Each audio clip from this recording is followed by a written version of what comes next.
Honorable members, shall we pray?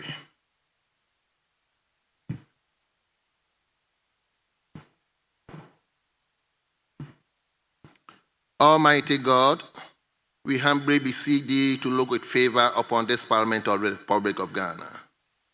Grant that it may perform its high duty as in thy sight. Give divine guidance to the President of the Republic, and thou members of Parliament and ministers of state with discernment and vision, integrity and courage, that through the labors of government, this land and people may be well and truly served, and thy good purposes for the common human life be realized in our midst. O God, grant us a vision of our country, fair as it might be, a country of righteousness, where none shall wrong his neighbor, a country of plenty, where evil and poverty shall be done away with, a country of brotherhood, where all success shall be founded on service and honor shall be given to the deserving, a country of peace, where government shall rest on the will of the people and the love for the common good. Bless the efforts of those who struggle to make this vision a living reality. Inspire and strengthen our people that they may give time, thought, and sacrifice to speed the day of the coming beauty of Ghana and Africa. Amen.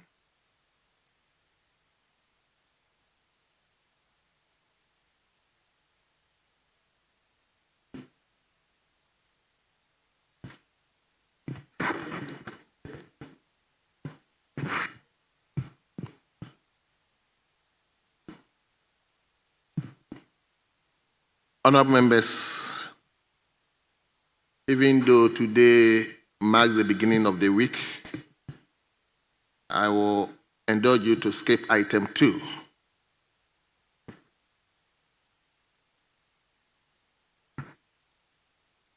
But I want us to attend to item 3, the recitation of the national pledge.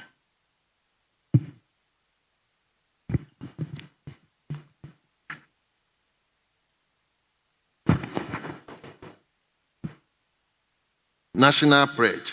I promise on my honor to be faithful and loyal to Ghana, my motherland. I pledge myself service of Ghana with all my strength and with all my heart. I promise to hold in high esteem our heritage won for us through the blood and toil of our fathers. And I pledge myself in all things to uphold and defend the good name of Ghana. So help me God. Thank you very much.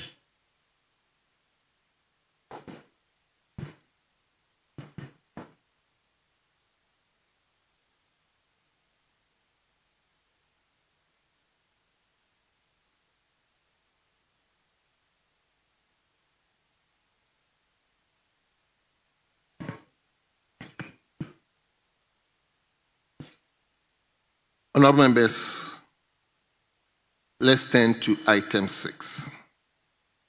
Item 6, correction of votes and proceedings and that of the official reports. We will start with votes and proceedings of Friday, 13 June 2025. We start from page 1. Page 2. Page 3.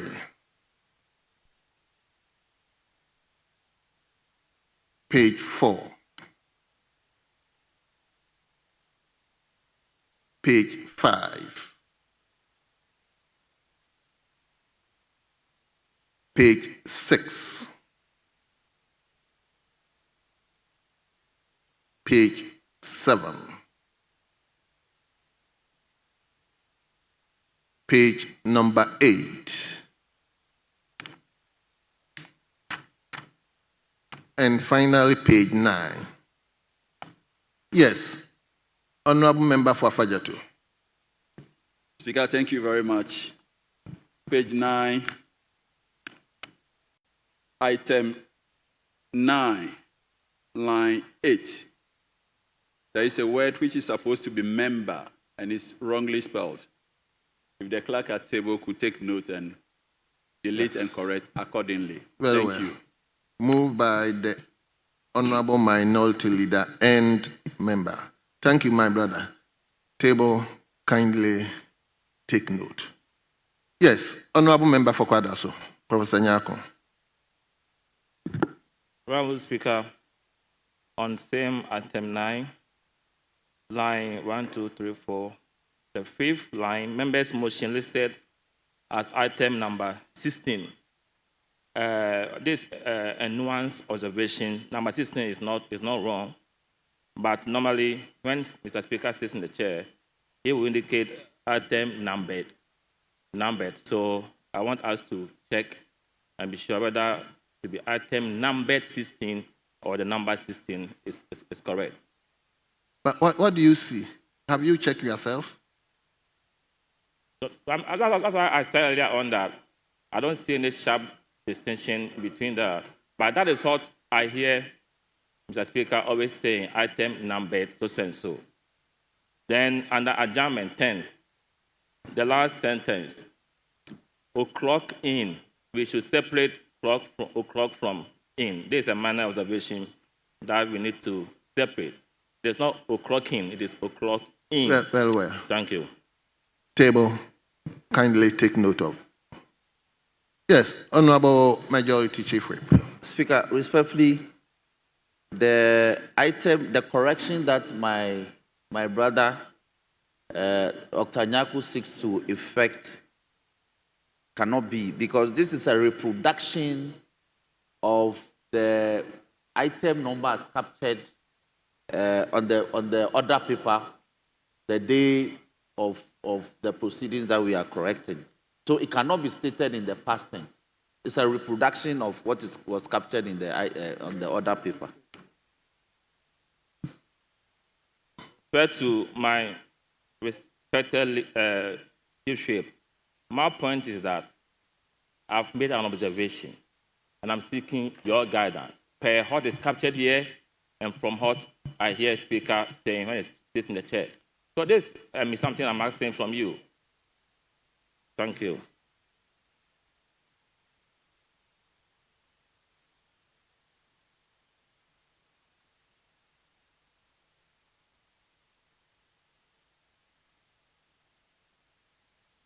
So, Honorable Professor Kinsenyako, once I sit here, my advisor is the clerk. This one is a motion, and that was the test that was admitted. So normally, proceedings is just what transpired. So I think it is right. But the adjournment time that you also drew attention to, I've asked the table to acknowledge that correction. Yes, Honorable Deputy Whip, Majority Whip. Mr. Speaker, thank you very much for the opportunity. Sorry to take you back to page 6. Last Friday, I was on parliamentary official duty outside the country, and I sought permission to that effect, but I've been marked absent. How was the permission sought? Oh, it's part of the records, but maybe it escaped them. So I just want to bring to their attention that I was on official duty. Very well. Table, kindly take note, check the leave of absence. If Honorable Deputy Majority Leader is captured, please go ahead and effect the corrections. Honorable members, in the absence of any further corrections, the votes and proceedings of Friday, 13 June 2025 is hereby adopted as the true records of proceedings.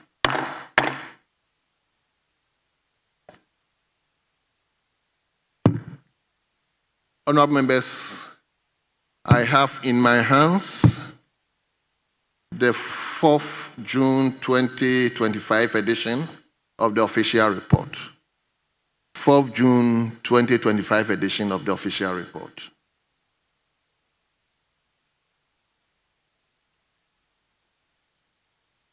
Yes, Honorable Professor Nyako. Mr. Speaker, on column 10, under minority chiefship, line number 9, if you indulge me, I'll read from yesterday. The Minister for Finance was in the House. He apprised us of statutory payments effected.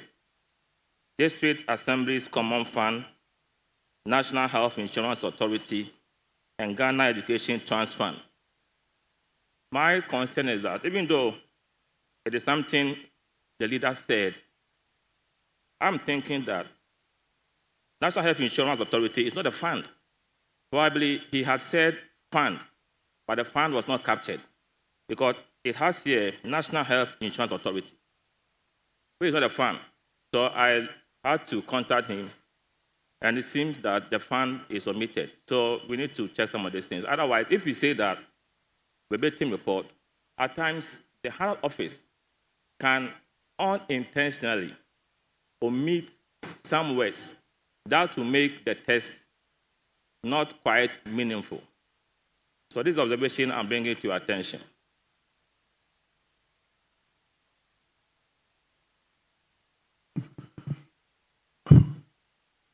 Well.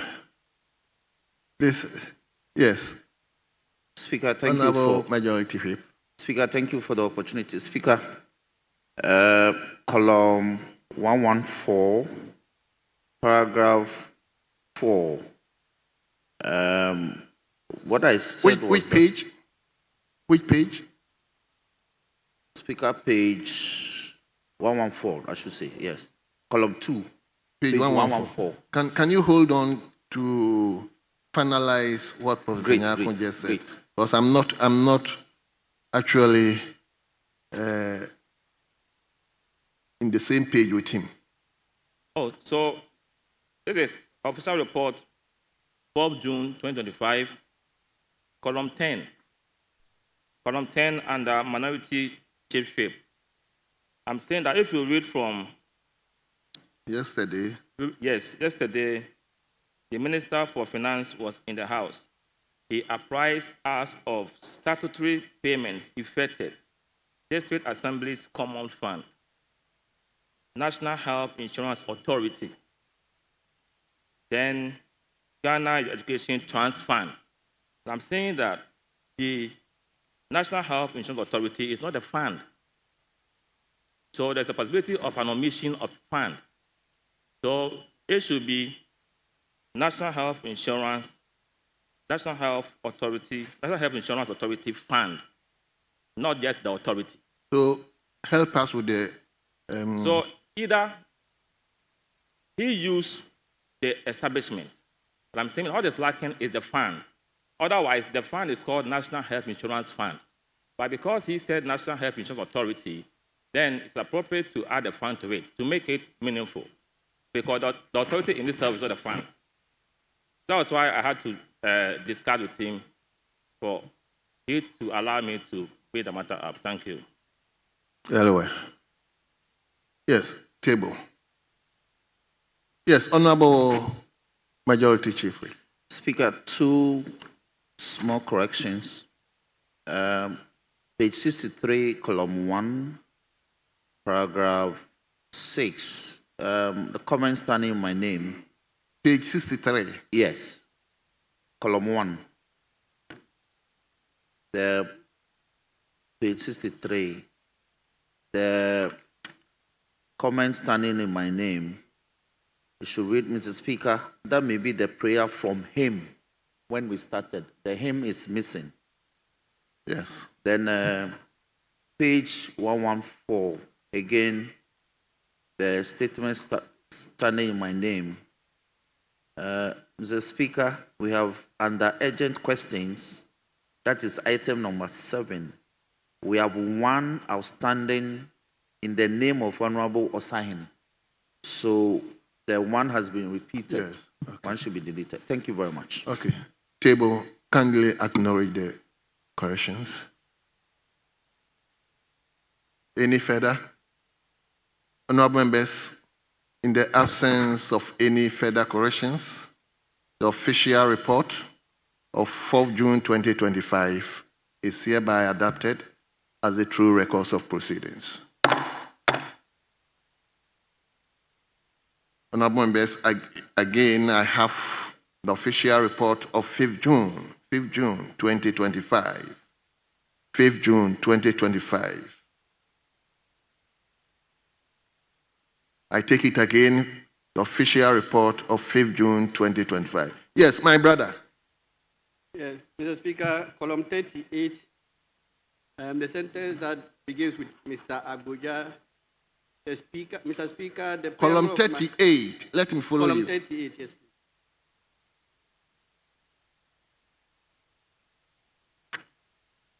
Yes. The paragraph that begins with Mr. Agboja.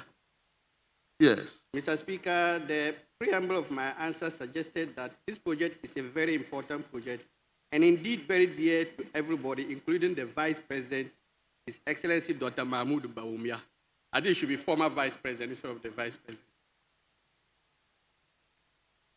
Very well. Thank you very much. So, table, kindly acknowledge that corrections should be former Vice President. Yes. Any further? Honorable members, in the absence of any further corrections, the official reports of 5th June 2025 is hereby adopted as a true record of proceedings.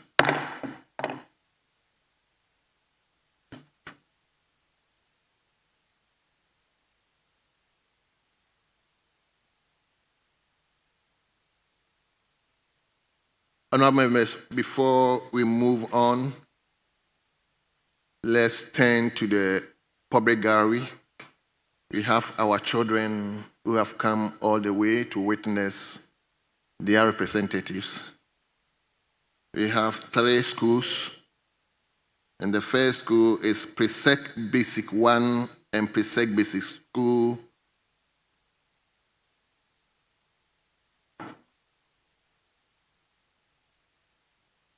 They are being led by Hannah Nai, who is a civic educator, NCCE, and the school is located at Medina constituency. I hope the member is not here. So they are 120 in number. So you may resume your seat.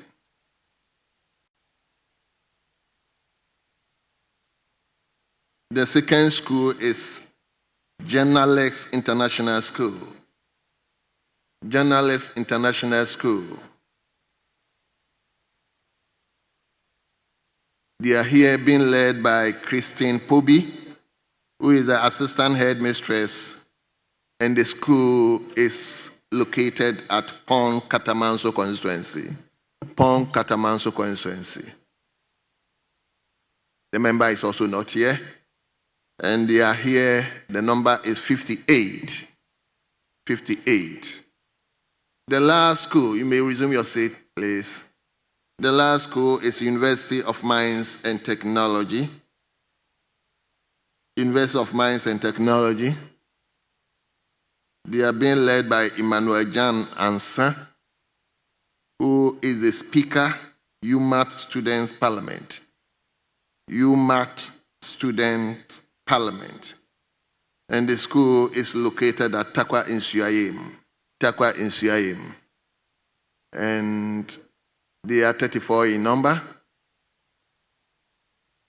Yeah, I can see the member of parliament for Takwa and Suayim. Yes, your students are here.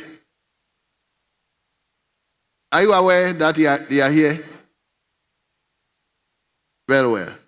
So you are welcome. I hope you will be monitoring what is going on here, and that should urge you to study hard so that tomorrow you can also take over from us when we are not here. You are welcome once again. Thank you.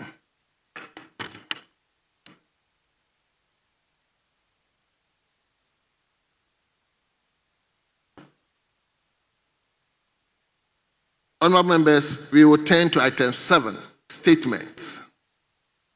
Item 7, statements. Yes, Honorable Minority Chief Whip. Speaker, before we turn to item 7, Speaker, Order 67, that speaks to order of business. And if I may reference the business statement that was adopted by this respected House for this week. We are scheduled to have 2 ministers. Environment, What? 2 ministers 2 ministers. for today. But The Minister for Environment. Today we don't have we don't have questions. That is the original schedule. It was captured by the business statement.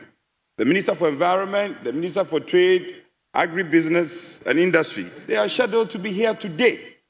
In fact, let me commend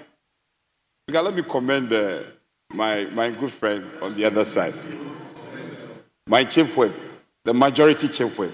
In fact, for the past 3 days, he has shown distinction in terms of reaching out, making follow-ups, and doing all he has to do.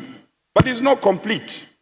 Can he tell this House what occasioned the sudden vanishing of these 2 questions from the order paper? He must profess some reasons why the questions are not on the order paper and the ministers are not here. I am not surprised the ministers are not here.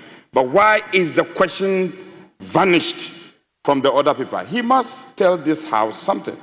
And I demand to know reasons why the questions are not on the order paper. It could be that the ministers are not here. That could be the answer.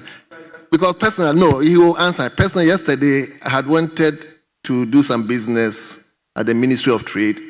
I went there, the minister, I'm told, has traveled.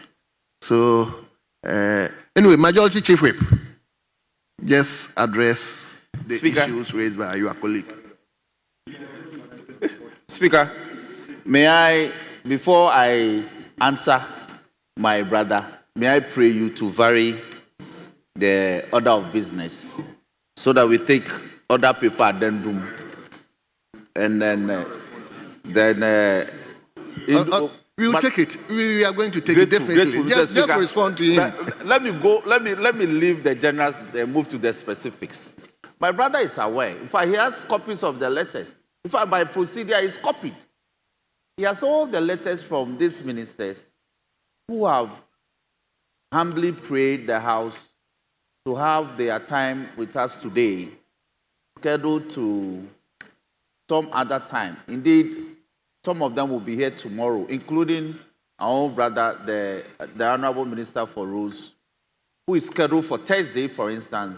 But for some circumstances, he's rather praying that the matter be shortened to tomorrow. So he will be here. The others are asking that they be rescheduled to next week. And the Honorable Chief Whip, Minority Chief Whip, has these letters. And yet, he wants to knock my ribs in the public on this matter. And these are acceptable protocols. When the ministers are unavoidably absent, that's the language of our standing order. They pray for extension of time to come back to do this. Honorable Anodon pray. Let's proceed to lay the paper that we can do business. I thank you for the opportunity, Mr. Speaker. Mr. Speaker, in that case, may we... Speaker, my colleague should take this in good stride. The Right Honourable Speaker has cautioned us the usage of the expression unavoidably absent. What does it mean? Speaker, let me count, Speaker, with your indulgence. 1, 2, 3, 4, 5, 6, 7, 8, 9, 10, 11. Mr. Speaker, Abba. Honorable members, I could see that the Minority Chief Whip really came prepared for this particular... Speaker, he should be patient and listen to me. Can he sit down? Speaker, can you impress upon him to sit down and allow me to speak? Speaker, 11 letters historically submitted within 2 weeks. Abba, this has never happened in this House. 11 letters saying that I am going to visit some envoys, I'm going to meet some delegation. What is that? This is the Parliament of the Republic. And Speaker, more to the point, some of these ministers, they have able deputies. Chief Whip, Mr. Speaker, some of these ministers, in fact, most of these ministers who have written, they have able deputies. Now, is it the case you don't even have confidence in your deputy ministers? When the substantive ministers are not there, the ministers can come and answer the question. Speaker, the problem is that the questions are compounding. The last time we went for business committee meeting, the clerks lamented that the questions are compounding and we are adding insult to injury by just submitting, I don't want to say flimsy excuses, all manner of excuses. We cannot come to, Speaker, it's becoming a trend and I am worried. Thank you. Speaker, this is the only tool that we have as members of parliament to elicit response from. Can you sit down? Speaker, to elicit response from He's your our friend, though. ministers. He's your friend. He's my friend too. And they will show up. Speaker, some consequential directives. Speaker, I pray your consequential directives. That this should become, we must all put an end to this. And let me send a very respected message to His Excellency the President. Mr. President, there are many capable MPs here who can do the job. Honorable Ahi, for instance, he can be a minister. Mr. Speaker, so the President, His Excellency the President, should consider his first salvo. I think Honorable Ahi, he's prepared. Honorable Chief Whip, where we are going? Honorable colleagues, Honorable Chief Whip, where we are going sleeping? I have withdrawn that. I have withdrawn. He said, I don't want any trouble. He cannot sit down.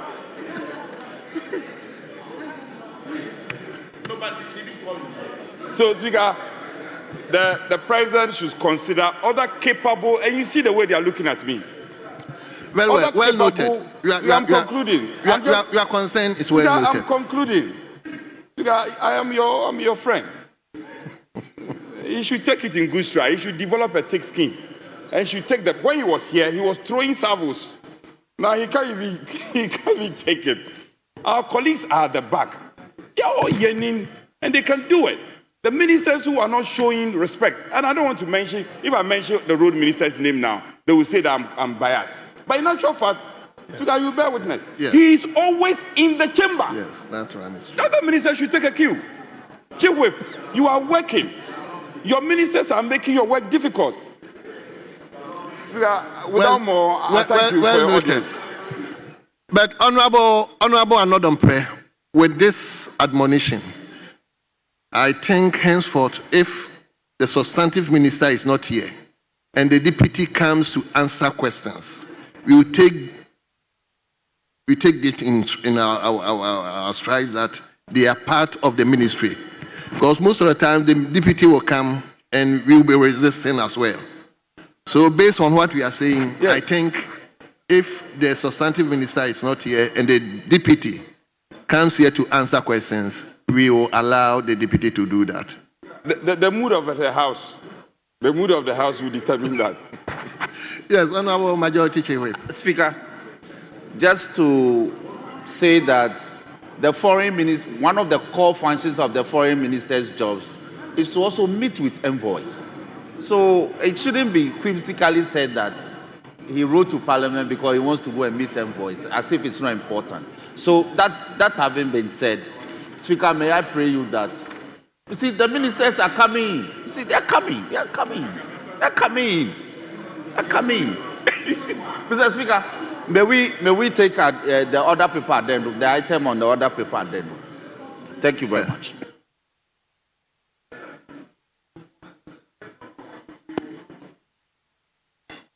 Yes, other people then, we've seen it.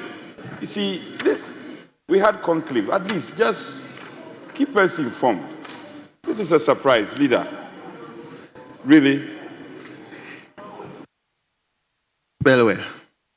Honorable members, we are varying the order paper. We are now entering into public business. So let's turn to order paper addendum. Order paper addendum. The Minister for Finance. Speaker, the minister responsible for finance and his deputy are unavoidably absent. Mr. Speaker, so may we pray that the honorable minister responsible for roads and highways do this for us. Respectfully. Yes, Honorable Minority Chief Whip. Your own friend is being called to do that. He has set a trap for me. Why? He knows when he says the road minister, I will not object. Because I have the road minister is dutifully present always in the chamber. But this is about debt restructuring. This is debt restructuring. Having said that, because he's the road minister, I will agree that he should lay it. Yeah, respectfully, Honorable Governor Kwame Abuja, you may do as the honors. Indicative debt restructuring terms between the Republic of Ghana, represented by the Ministry of Finance, and the participating creditor countries of the Official Creditor Committee, Austria, Belgium, Brazil, Canada, China, the Czech Republic, Denmark, Finland, France, Germany, India, Israel, Italy, Japan, the Netherlands, Norway, Saudi Arabia, South Africa, South Korea, Spain, Sweden, Switzerland, Turkey, the United Kingdom, and the United States of America. Honorable members, the paper is duly presented. It is referred to the Finance Committee, and I'll ask that the leadership of the Economy Committee join the Finance Committee to look into the paper and report back to the House. Yes. Speaker, may we humbly return to the original order paper and deal with item number 7, statements. Hold on. Oh, Yes. Mr. Speaker, thank you very much. I heard you say that you add in the leadership of Committee of Economy. Yes. I think to be better placed with budget, so we can add the leadership of Budget Committee. Because if you look at their mandate, they are in charge of budget preparation and budget implementation. So, Well noted. thank you. Well noted. Because these 3 committees were earlier on one committee. Yes. So the leadership of Budget Committee may also join to look into this paper. I'm most grateful, Mr. Speaker. Thank you. Yes. Speaker, humbly, may we now turn to the original order paper, item number 7, statement. Speaker, we deferred a lot of statements meant for last week. So, Speaker, we'll leave that discretion for you to prioritize those that have been admitted so members can have their bites, Mr. Speaker.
Well, we have so many of them. So I'm just going through which one you take at least to share from to the various sides. So we take one here. So we will begin with Honorable Dr. Stephen Amoah. And he's going to talk about entrepreneurship part of Ghana's basic and SHS educational curriculum. So, Honorable Dr. Stephen Amoah, you may take the floor and read your statement. Thank you very much, Mr. Speaker, for this prestigious opportunity. Right, Honorable Speaker, it is a pleasure to have this opportunity to present a statement on another critical national issue, which is the impact of entrepreneurship on the global economy and the need to consider that as a course in both Ghana's junior high school, JHS, and senior high school, SHS, academic curricula. Entrepreneurship is the ability to set up a new business and develop one's own business with the intention of making profit instead of relying on one's already created by another individual or corporate body. Mr. Speaker, there are a number of compelling reasons for the above proposition to be accorded the needed national and executive attention. Entrepreneurship has played a remarkable role and indeed become an integral part of the global economy. It has impacted the economy by creating jobs, stimulating economic stability, and reducing poverty in the world. Mr. Speaker, the job market in Ghana is congested, leaving most of the youth in an undesirable employment space. The unemployment rate in Ghana has tremendously contributed to most of the antisocial behaviors in Ghana, including insecurity, robbery, drug abuse, teenage pregnancy, and sexually transmitted diseases. Mr. Speaker, the Data Institute of Statistical, Social, and Economic Research indicate that only about 10% Ghanaian graduates secures employment within a year of graduation. Besides, the Statistical Service survey indicates that graduates' job hunting during its period of graduation has become extremely tedious, cumbersome, and laborious task for them.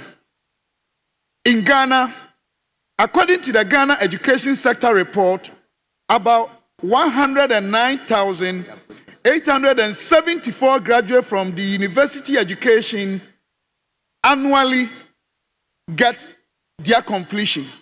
However, only 10%, Mr. Speaker, of this number secures regular jobs within that period of their graduation. Mr. Speaker, the way to go all over the world is entrepreneurship, as private sector is the engine of global socio-economic growth. It was entrepreneurs who replaced home kerosene lamps with a brighter and cleaner burning gas in the middle to late 18th. Those ones also were displaced by a better electric light system, and later came fluorescent lighting. Entrepreneurs invent a lot of new technologies, computers, the World Wide Web, the spreadsheet, and the new improved drug technologies. Mr. Speaker, entrepreneurship is the key to dealing comprehensively with the graduate unemployment in Ghana. A lot of our talent, out of frustration, engage in a lot of illicit socio-economic ventures and even leave the shores of Ghana in search of green pastures. These factors have affected Ghana's skilled labor and are highly dysfunctional to the performance of our republic. The unemployment situation has a degree of integration when it comes to insecurity and an unstable economy. Mr. Speaker, a developing economy such as Ghana, which has been endowed with a wide range of economically viable raw materials and natural resources, offers an entrepreneurial opportunity for job creation. Mr. Speaker, there are, however, many setbacks to our quest to create a sustainable entrepreneurial ecosystem in Ghana as a substitution or supplement policy. We have a very weak entrepreneurial ecosystem as a country. The interactions among the relevant stakeholders in the entrepreneurial ecosystem lack not only the requisite structural and functional capacity, but also the effectiveness to augment the employment capacity of Ghana. Mr. Speaker, there are a number of proposed solutions, including redefining our corporate focus as a country, government being intentional about entrepreneurship in its major policy decisions, realigning and harmonizing the key stakeholders in our ecosystem. Mr. Speaker, apart from creating jobs, boosting Ghana's economy, and diminishing government burden, entrepreneurship, if well integrated, will go a long way to answer most of our economic questions as a sovereignty. Additionally, it will play an illustrative role in Ghana's import-driven agenda and realization. Mr. Speaker, the most needed solution being the import of this statement is the advocacy for the inclusion of entrepreneurship as a core course in the junior high school, the academic curriculum, and as elective in the senior high school academic curriculum. Mr. Speaker, I have already taken the needed steps and have unofficially contacted the education minister, who has given me the needed warm and not the frigid reception, as he deems that as very integral in a developing economy such as Ghana. I am accordingly proposing that the relevant stakeholder bodies, particularly Education Ministry, take the needed steps to expedite action on the inclusion of entrepreneurship in our JHS and SHS academic curricula. This will increase the entrepreneurship appetite of our youth to start and develop their own businesses. Mr. Speaker, once again, I thank you for honoring my request for the permission to present this very important statement. Thank you, Mr. Speaker. Thank you very much. Honorable members, a statement on entrepreneurship has been read to us. We have so many statements, so we will take two comments from each side, and we will move to another statement. Yes. Honorable member, is it Kintampo? Yes, Kintampo Kintampo, yes. Kintampo is Kintampo. Thank you. Mr. Speaker, thank you for the opportunity to contribute to this statement ably made by Honorable Amoah, who we popularly call Sticker. Mr. Speaker, that is the way to go. Entrepreneurship is the way to go as a nation. Narrowing it down to the basic level is where I want to have a bite on. And that is perfect in the sense that, Mr. Speaker, the developed countries, the way they teach their children, even at the nursery level, practicalizing everything at that level is what has made them to develop faster than we do. Mr. Speaker, In Germany, you won't believe it. Day nursery children are taught how to bake bread and other things. You won't believe it. In Germany and other countries. So by the time they get to even primary school, they are able to use their own hands to do certain things. Mr. Speaker, at the primary level, same country, they keep asking them at a level, what do you want to become in future? If you state that you want to be a mechanic, they have the academic lesson designed in such a way that there are days you go for the normal classes and use a different period to be attached to a mechanic or a facility that they teach you how to go about mechanical issues. And that is the way to go.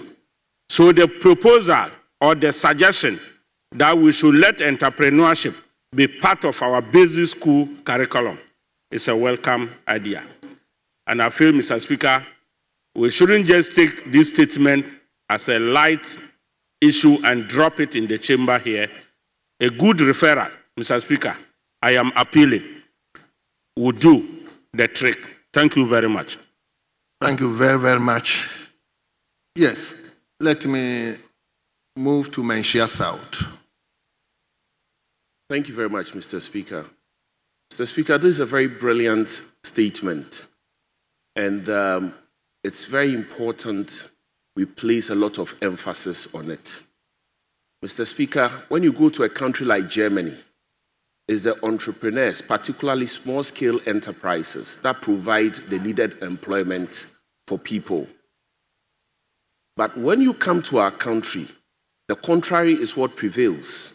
There's a lot of emphasis on employment in the public sector because there are very little opportunity, especially in the private sector.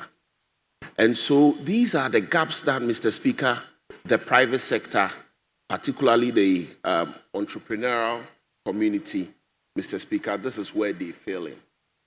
Mr. Speaker, I believe that there should be a training respectfully for entrepreneurship. But unless we we are deliberate in creating the market for local businesses, local content, Mr. Speaker, you can train as many people as possible, but Mr. Speaker, it will yield no fruit. When you look at our country's educational journey, Mr. Speaker, following the Jobo Committee report of 1973, which stated that intermediate education in Ghana should consist of vocational, science, agricultural, and technical education, there was a clear indication that we're moving towards building an entrepreneurship base. Subsequently, government after government have made considerable funding, investment into the sector. But Mr. Speaker, unless we create the necessary market, we'll churn out a lot of entrepreneurs and they'll be frustrated. Mr. Speaker, when you come to my own Manhyia constituency, historically, when you talked about furniture making in Ghana, it was a hub. Talk of a champon furniture, talk of chair furniture, talk of Insunyamiche furniture. Because of that, there were a lot of people within the community that went to learn how to make furniture. But what has happened to them now? They have collapsed. Why? Because there's a lot of importation of furniture from outside of this country. And so local furnitures are being, Mr. Speaker, pushed out of the market.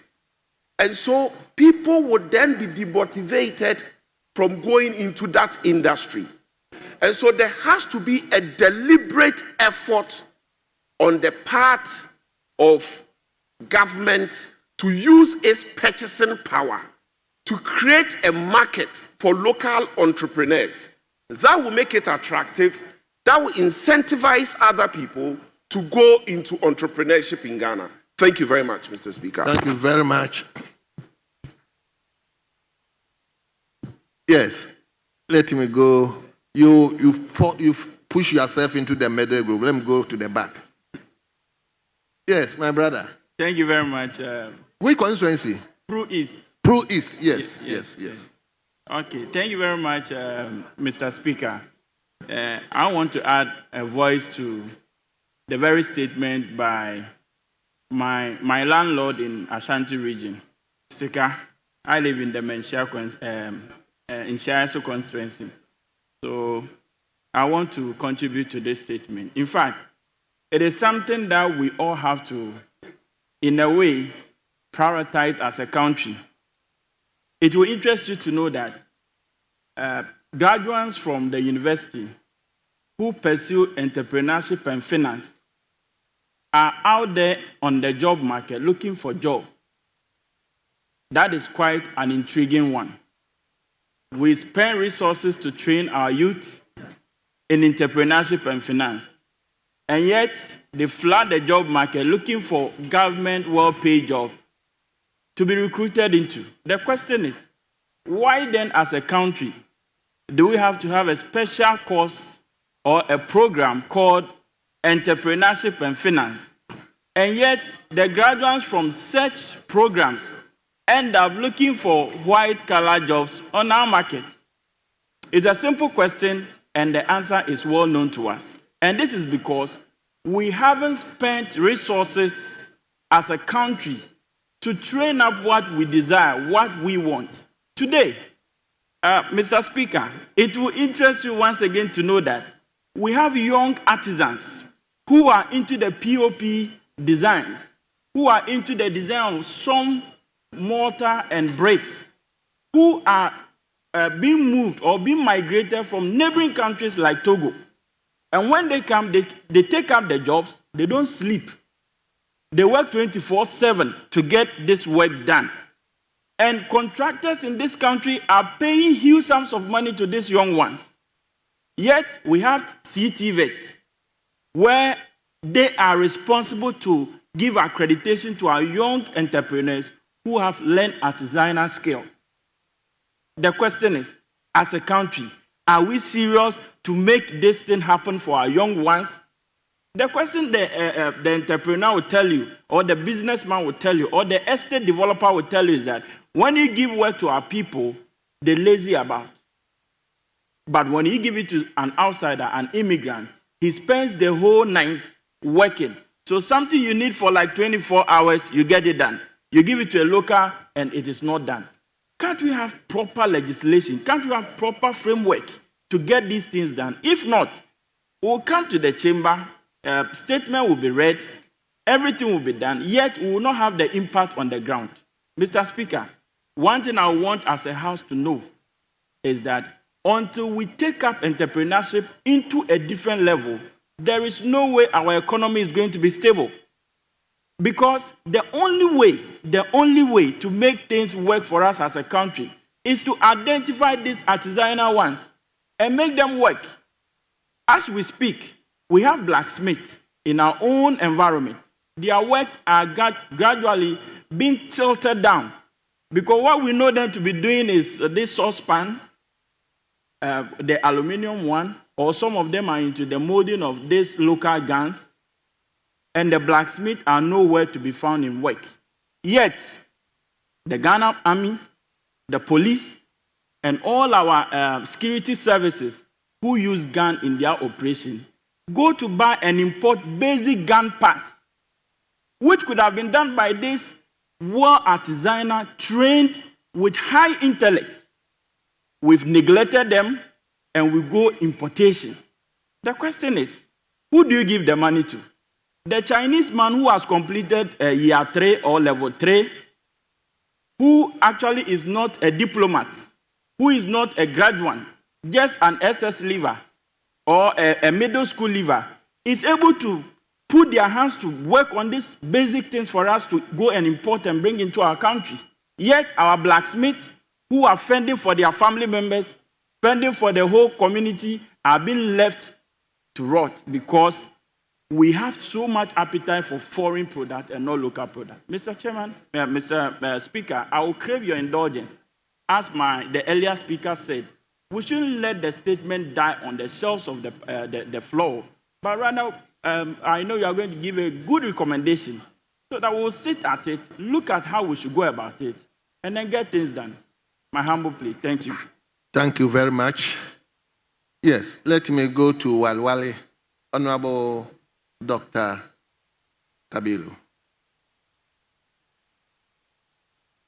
My brother, may you put off your mic? Yes. Thank you very much, Mr. Speaker. Mr. Speaker, the maker of the statement, together with the various presenters, have actually exhausted the need, the imperativeness of us having entrepreneurship being inculcated into our educational system. Mr. Speaker, I would want to take this discussion of the statement from the angle of the proposal, suggestion, recommendation made by the maker of the statement. Mr. Speaker, the maker of the statement is calling on necessary reforms that will include entrepreneurship to be at the heart of our educational endeavor. Mr. Speaker, this call is based on law. This call by the maker of the statement, it is what the Act 778, if I'm right, contemplates, the Education Act. Mr. Speaker, the Education Act was established for, the development of education system that intend to produce well-balanced individuals. Mr. Speaker, emphasis, well-balanced individuals who have the requisite skills, values, knowledge, and attitude to contribute meaningfully to national development. If this is the intention, this is the spirit and the letter of that particular act, nothing stopped us from inculcating, in line with Section 3 of the same act, that the relevant progressive stages, basic, secondary, and tertiary education, has entrepreneurial elements so that the individual from infancy would get the skills of an entrepreneur. Mr. Speaker, the entrepreneurship is not just a function of education, it's a function of imagination. And imaginative skills are not just gotten from the classroom. As a young person, I grew up seeing my mother engaging in entrepreneurship. Most of us in this chamber, it is through the arts, the ingenuity, the creativity of our parents engaging in one trade or other, solving a problem in the community that has brought us this far. And if our parents of old could do this, what is stopping this current generation from embarking on similar adventure that will solve emerging problems? Mr. Speaker, we are in the era of robotics, artificial intelligence. These are all areas that we can use entrepreneurial skills. We can use the ability of the Ghanaian young person to create and imagine, to solve it. For instance, we complain about filth in our communities. We complain about water system. The young people can identify a problem that addresses community water, and that will be patronized by the community, not even government. But the moment we don't provide the right atmosphere for the people, for the young people to thrive, it becomes worse. So, Mr. Speaker, the caller, the maker of the statement, the Honorable Dr. Stika Stephen Amwa, is making a call based on the law, based on the Educational Act. And I think that if you are so minded, the Education Committee of Parliament would have to really look at this particular statement and see whether or not our educational system is in tune with that imaginative requirement that the Act provides of the Ghanaian people. Thank you very much, Mr. Speaker. Well, I've taken two from each side. That was my earlier indication, so I'll go to leadership. A leader can yield it to a backbencher. So I started with majority, so let him go to majority. Yes, Surveyor.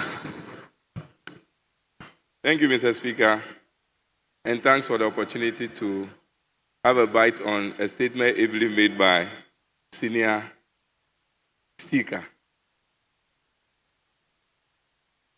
Stephen Amwa, Honorable. I must say that the topic he raised, it's a very essential one. And I'm happy that he wants us to start from the JHS and also to the senior high school. It's necessary because the type of education we have these days is more tailored towards academic excellence only in the classroom. And we do not think seriously about what we do after we attain all the academic laurels that we fight for. And so it is commonplace now to see a lot of PhD holders, degree holders, HND holders, and they are all in the job market seeking for jobs that are not existing. I always use myself as an example for a lot of the people who come to seek advice and support from me, especially in seeking for job opportunities to do.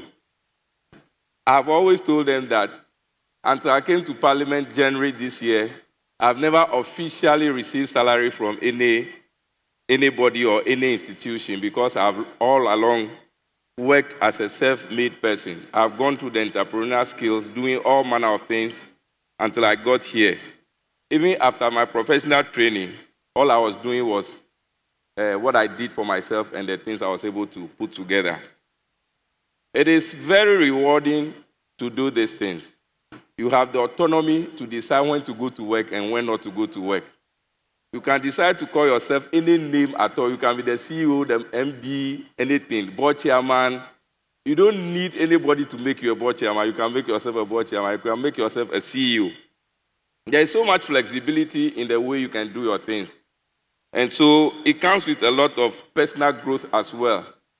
I remember when I was going to do my master's, I never struggled to go do my master's because I was already working and I had resources to pay my fees. Unlike you see a lot of youth now, they want to do their master's, they want to do their PhD, and they are looking for somebody to pay their fees for them.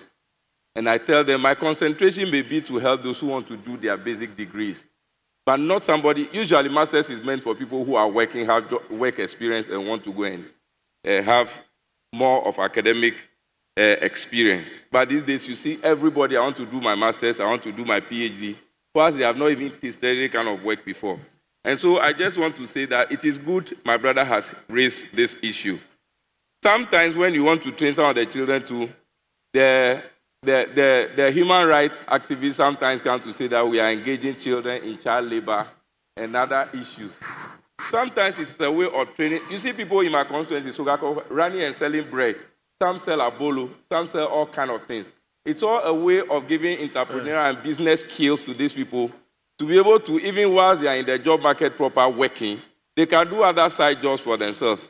I am proud to say that there are people at the barrier at Sogakopo who are selling bread, who have degrees and some of them even have masters. But because there's readily no job to do, some of them engage in the things they do. And it fetches them so much money. It is not demeaning at all. So I will encourage those people who cannot find job immediately to ensure that they do something for themselves. Thank you. And then better their own bread. I thank you, Mr. Speaker, for the opportunity. Thank you very much. Minority leadership, are you yielding to somebody or you want to speak? Speaker, I'll yield to the honorable member. Honorable member for... Honorable Jensen, what's your constituency? Kakum MP, Himai Lower Denchira. Himai Lower Denchira. Very well. Thank you, Right Honorable Speaker. And I thank the maker of the statement on entrepreneurship. I think it is said that population increase is about 3%. And as he rightly alluded to, our economy is able to take 10% of every intake or graduate. And therefore, as we've seen as the elite in politics of this country, we seem to have unemployment, which is becoming a national security issue. It is therefore, in my opinion, a right call being made by the honorable member for a reform into our educational system, and not only a reform into our educational system, but a reform that needs to be intentional, backed with strategy, and make sure that when the curriculum is changed, we will be able to build some roadblocks to encourage entrepreneurship in our ecosystem. For instance, in America, in Boston, after university, opportunities are created for students to go through incubation, to go through acceleration, and they make sure that the state put up buildings that are given to entrepreneurs who do not have money to go and work and pay a fee because they might not be able to rent an office and the like. It also has to be based on a strategy. Entrepreneurship for what? We are an import-dependent economy.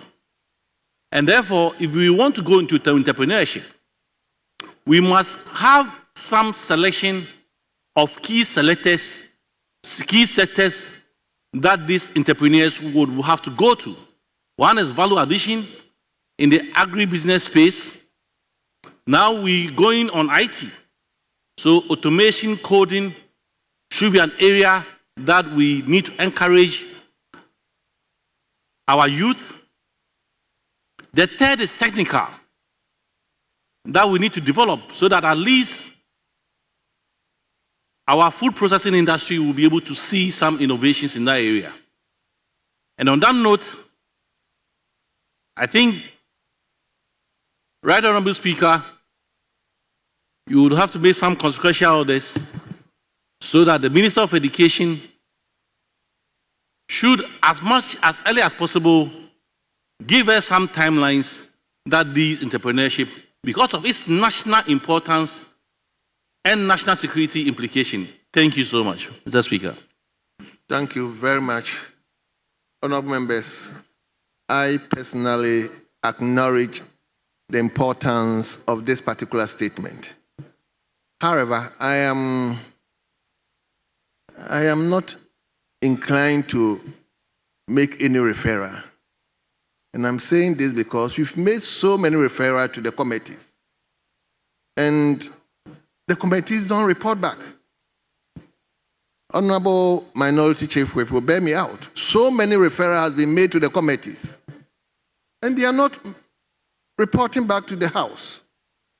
So I think we cannot go on just making referral. Meanwhile, we don't get anything by way of reporting back to us. As much as I appreciate this important statement, but I believe the House must set up the chair of the committees, the ranking members of the committees. Please, so many referrals has been made to you. And as if it's normal, we refer to you and that's the end. As to whether you sit on it, nobody knows. So I think leadership will have to sit up on this particular issue. It's becoming one too many. That's why I'm not inclined to even add up any referral on this. Yes. Speaker, one cannot help but be corroborative of your position. And Speaker, you are saying this out of frustration. The Speaker himself is frustrated. Speaker, what we can do in the absence of a response from the committee, and Speaker, you bear me out, the last time I spoke to the fire outbreaks and had reminded the leader of the House, and Speaker, and I made that point strongly that we have a leader of the House. And the time allocated had elapsed, had eclipsed. And the committee will not get back to this House plenary for us to adopt the report or otherwise. So Speaker, in joining you in putting ashes on yourself, I have a wish to humbly suggest that if it is a case that we cannot refer to referrals to the committees and the present circumstance, then we can refer it to the minister. As Speaker, the Minister for Education is somebody I can stick my neck out. That is one serious minister who will respond to this referral. So we can rather channel it to the Minister of Education to take this laudable, important statement in good stride and come report to this House some actions or measures that could be taken in this regard. I humbly submit, Speaker. Thank you. Yes, majority leader. Thank you, Mr. Speaker. Mr. Speaker, if we are referring cases to committees,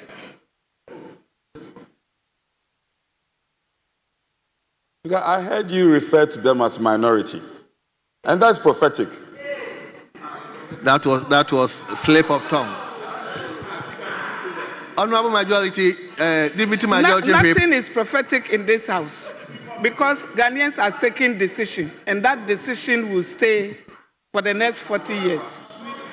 For the next 40 years. Mr. Speaker, if we are referring cases to committees and we are not getting results, which means there is something that is not working, who has been channeling the information to the committee clerks so that they keep prompting the chairman, this thing has been referred to us and we need to sit on it so that I can write a report to you to come and report back to the House. Mr. Speaker, if we don't do things right, we won't get right results. So when we refer items, a clerk at table should put it into writing to the committee clerk. Then the committee clerk will put it on their platform so that they take decision to sit on it. Or if they are to go rounds, they go rounds and gather information. Then they can come and report here. So we should change the way we do things so that we can get the right results. Thank you, Mr. Speaker.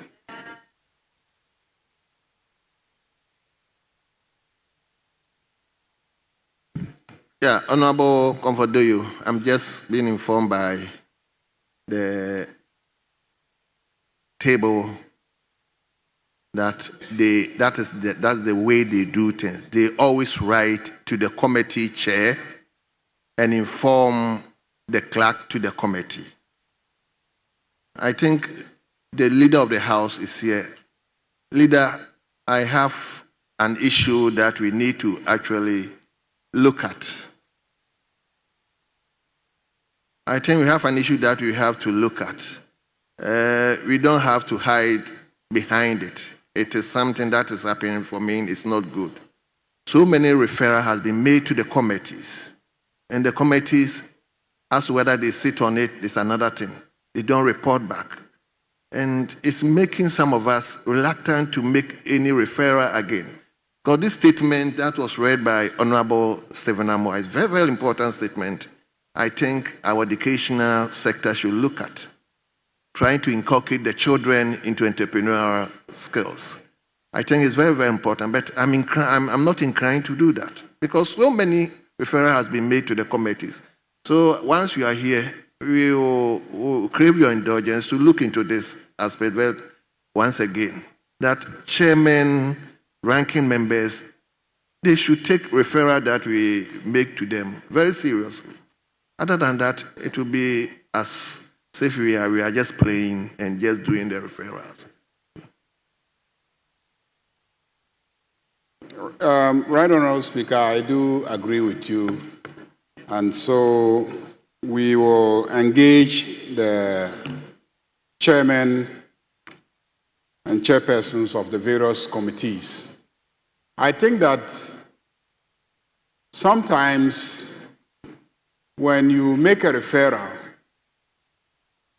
without having taken time to develop elaborate terms of reference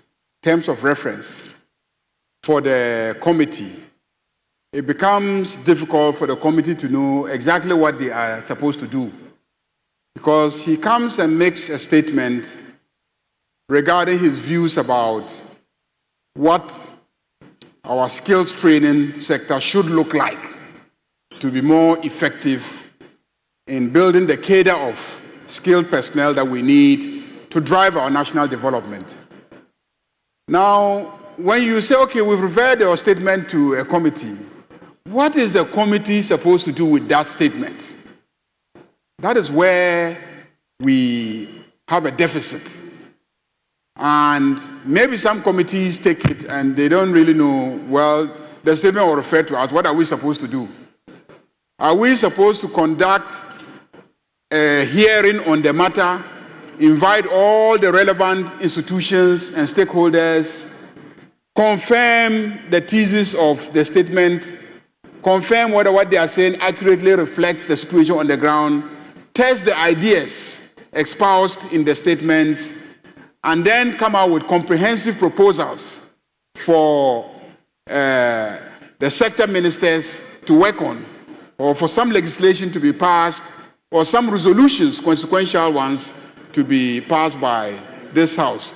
So we need to begin to be a bit more explicit when we make the referrals. I have some discussions ongoing about how to get the committees to start having public hearings. Public hearings. All the committees.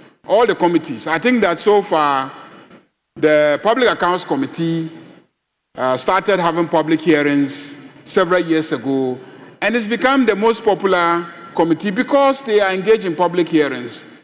Then the Government Assurance Committee also followed up, and because they were publicized, they also became, quite popular during the chairmanship of the very innovative Okudzeto.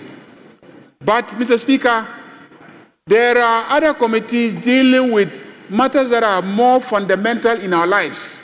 Water, healthcare, education, housing. And the committees should be having public hearings on what is happening in those sectors. Because those sectors have state institutions or agencies that are responsible for delivering on those commodities. They are supposed to write annual reports reviewing their performance. And all those reports are laid in this House. And the reports laid in this House should be the subject of some public hearing by all the committees to see what is happening in healthcare delivery. But National Health Insurance Authority will lay a report.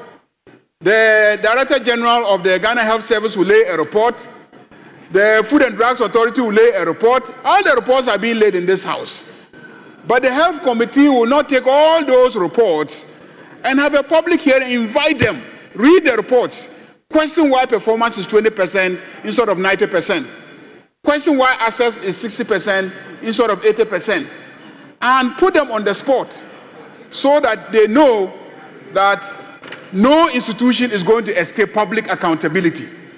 If we function that way, I believe that every agency will begin to set up the way that I see, agencies relating to the Auditor General's office sitting up and trying to do their work.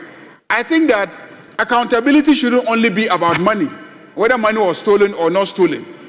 But accountability should also be about if you took money to do work and the work hasn't been done or hasn't been done satisfactorily. Even though you've done some work, you haven't met the target set on the basis of which we gave you the amount of money that we gave you. These are all matters of accountability.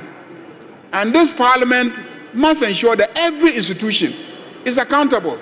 It will take away this idea of juicy committees and non-juicy committees. Because juicy committees are committees that, get work done. And once you start all working effectively in your various areas, you will become very famous committees and begin to attract the interest of members to want to be part of those committees. So, Mr. Speaker, I thought that this call provides an opportunity to add something even more fundamental and missing in the work that we do as a parliament. And so I'll confer with my counterparts, the whips, and will engage the chairman of the various committees and see going forward how we can begin to have our committees perform better. Thank you, Mr. Speaker. Thank you very much. So, honorable members, you take the second statement, and I will go to Laura. Laura, Honorable Bedzidin, on the unfortunate drowning of students Honorable Bate, I'm giving you the floor. Thank you very much, Right Honorable Speaker, for the opportunity to make this very important and solemn statement on the floor of this House. Okay, Honorable Bate, hold on. Since I said I'm not inclined to refer the statement, I will, however, ask that the table link up with the minister directly and let the minister get to know the importance of this statement and see how best he can. So, table link up with the minister. Yes, Honorable Bate. Let's see. Hold on, Honorable Bate. Yes, leader. Mr. Speaker, I think that henceforth, when statements are made and we feel strongly about those statements, the maker of the statement should be encouraged to bring a motion calling for a parliamentary inquiry into the subject and itemizing some terms of reference so that once we pass that resolution as a House, then it paves the way for a committee hearing so that some budgetary allocation can be made for the committee. Leader, that's very good. So, Leader, we will look up to you, at least with the whips. Let's try to draft us something to bring members on board in respect of asking them to come up by way of motion so that we can debate and yes, Honorable. Speaker, I rise to speak in support, and I identified with the regrets shown by the leader. And if you go through the Constitution, it appears we've been sleeping on many of our functions. Article 187, in respect of Auditor General's report, for instance, for a long time, we talk about it and we don't take any action. So the leader has captured it right. We may have to transition to the point where the statement will be followed up with a motion. And then once the motion is adopted, it becomes a significant exit point for a function to be performed. I think if we do that, and then we can have a dedicated budget for these activities, that for me is the way to go. And the leader has shown a lot of promise in many of his interventions, ably supported by my often good friend. So he should keep the leader reminded so that this thing doesn't become one of the good things we say and then we'll go and sleep. If you're able to do that, it can make a lot of difference. Thank you very much. Leader, I'm so grateful with this particular position. Yes, Honorable Bate, you may take the floor now. Thank you very much, Right Honorable Speaker, for the opportunity to make this very important and solemn statement on the floor of this House. It is with a heart weighed down by sorrow and a deep sense of loss that I rise to draw the attention of this honorable House and indeed the entire nation to a tragic and avoidable incident that occurred in the Laura constituency in the Upper West region of Ghana. On Saturday, 14 June 2025, I received the devastating news that 7 students of Laura Senior High School had tragically drowned while attempting to cross the Black Volta River at Dikpe in the Laura constituency using a canoe. I received the news through one of the Laura constituency executives of the National Democratic Congress, Mr. Simon Derry. Mr. Speaker, the news shocked me, and I wondered what was the cause of such a calamity. In the course of the day, I was further informed that 3 of the 10 students involved had been rescued, but the remaining 7 were trapped by the river. Later, the bodies of 5 were recovered, leaving 2 of them still in the bowels of the river, which were found the following day, 15th June. Mr. Speaker, this sad event drew the regional director of GES and his staff, the regional NADMO directorate, and the National Security Office to Laura. Subsequently, The regional minister also visited Laura to see things for himself. The event broke the hearts of the people of the Laura constituency. In fact, the day could rightly be described as a Black Saturday.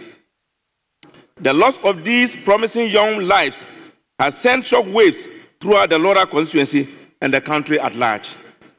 Mr. Speaker, these were not just students.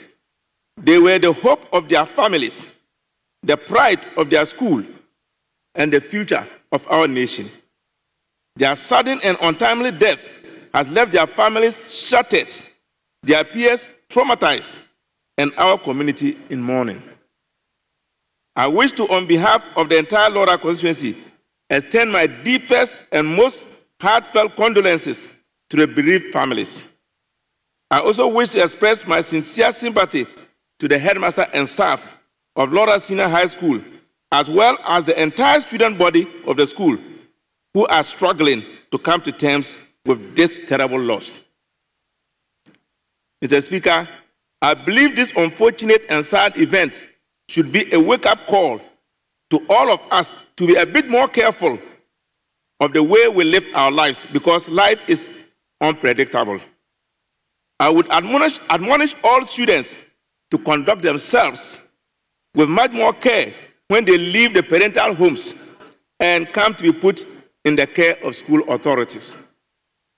What we have been told about this event is that these students were part of the school cadet group that decided to do their jogging at the riverside near the Blackwater at Dikpe on the Saturday morning.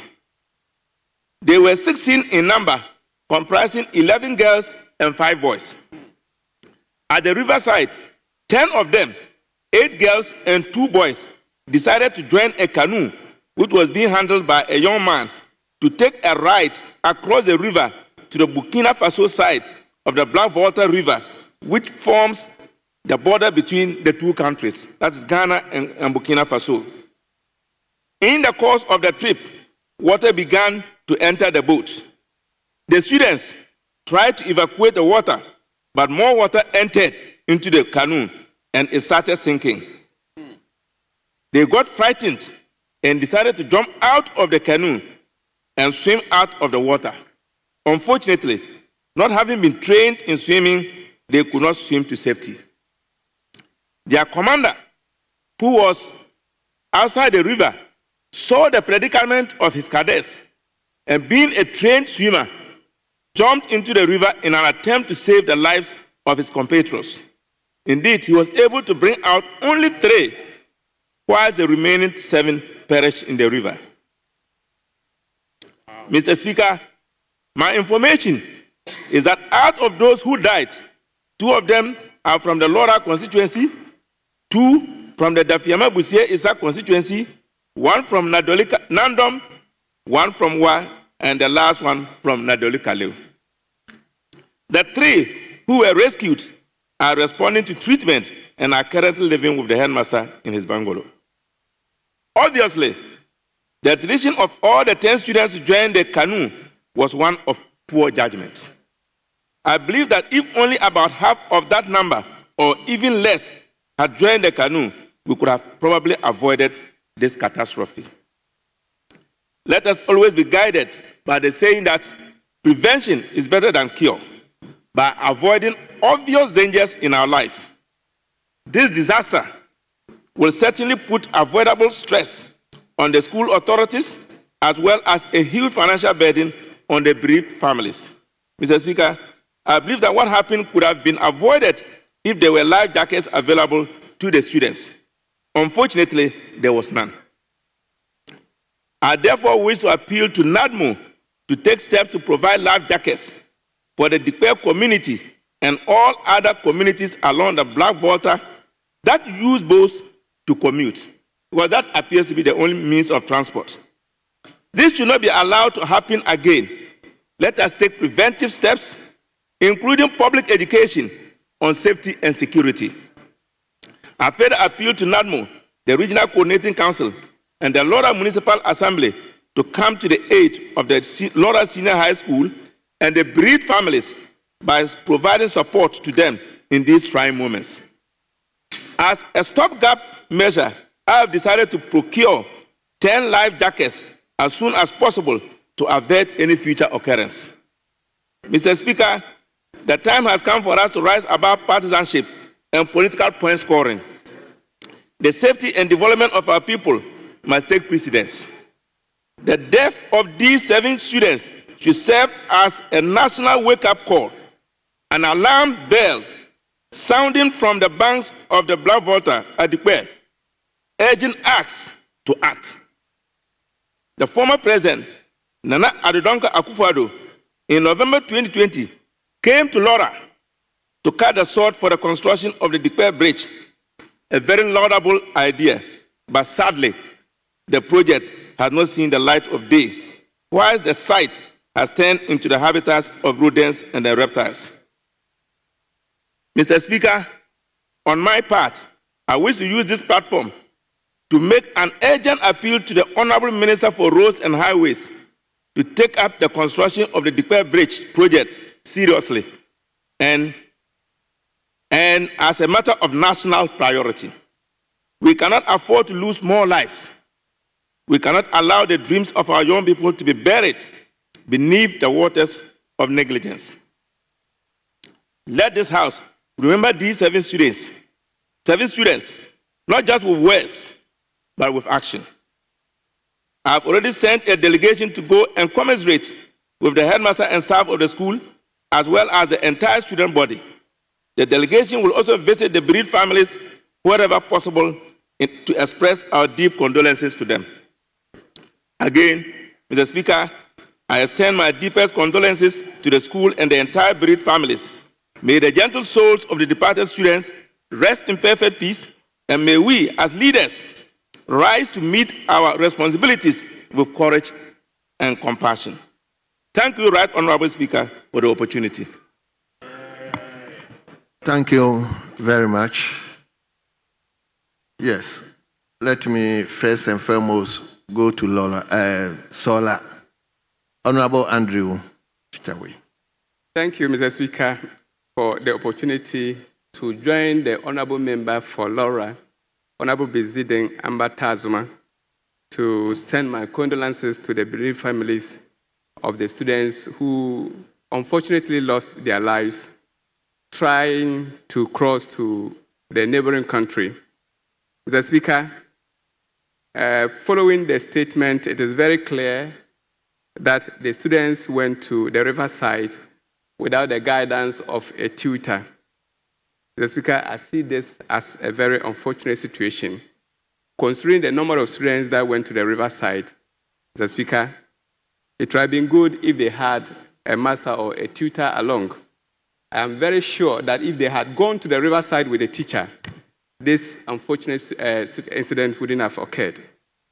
Mr. Speaker, Laura Secondary School is also not very close to the riverside, but just wondering why the student had to take that risk to go that far. Mr. Speaker, it is also very clear that where the student went to happened to be a route that Ghanaians used to cross to Burkina, and the Burkinabés also cross to our side. And it's very clear that that route is not manned by security officers.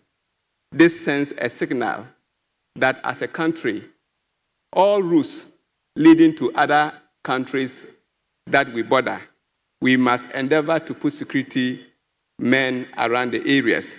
If there were security officers guiding that route, I'm very certain that the students wouldn't, they wouldn't have sat in the boat to cross by taking that risk. And Mr. Speaker, also very clear that the person that was managing the canoe was not very experienced. I'm sure if there was an experienced person that manned the canoe, probably this wouldn't have also happened. Myself, Mr. Speaker, some few years back, because I have relatives across, we lost an uncle. Myself and one of my late brothers, we had to be crossed by a young lady. Mr. Speaker, at a point, we were compelled to stand up to hold the motorbike because the canoe was balancing. In fact, it was only God that saved us. At a point, I closed my eyes and I was praying in my mind and was waiting for the sound. Yes, to indicate that the canoe had gotten to the other end of the river. Mr. Speaker, people really risk when it comes to some of these things.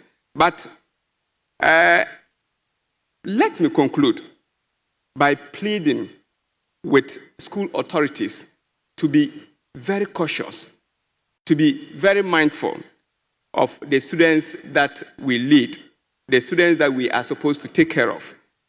Sometimes we tend to forget that students at that age, the ages between 15, 16, 17, and 20, there are people who want to experiment.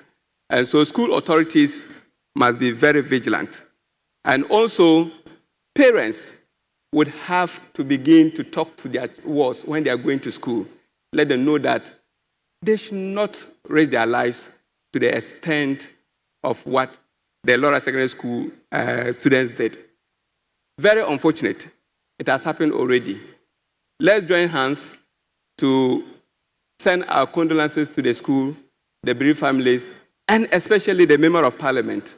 I know he's gone through a lot of torture, and this is the time for us to support him as they mourn the bereaved. They mourn with the bereaved families. Mr. Speaker, may those who lost their life have a peaceful rest with their Maker, and those who are also alive with the headmaster of the school, may they also recover speedily. May the school authorities also keep calm and get psychologists to counsel the students to get them back to normal life. Mr. Speaker, once again, I thank you for the opportunity for allowing me to make this comment. Thank you so much. Thank you very much.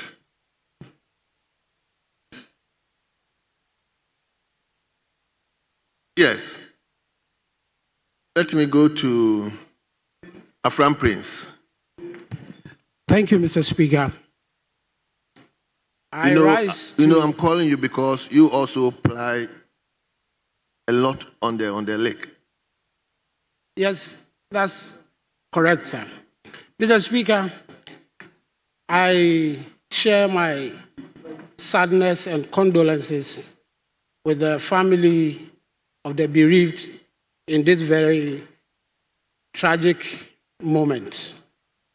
Mr. Speaker, like the maker of the statement vividly narrated, these activities and tragedies has been an everyday thing along our river bodies in the country.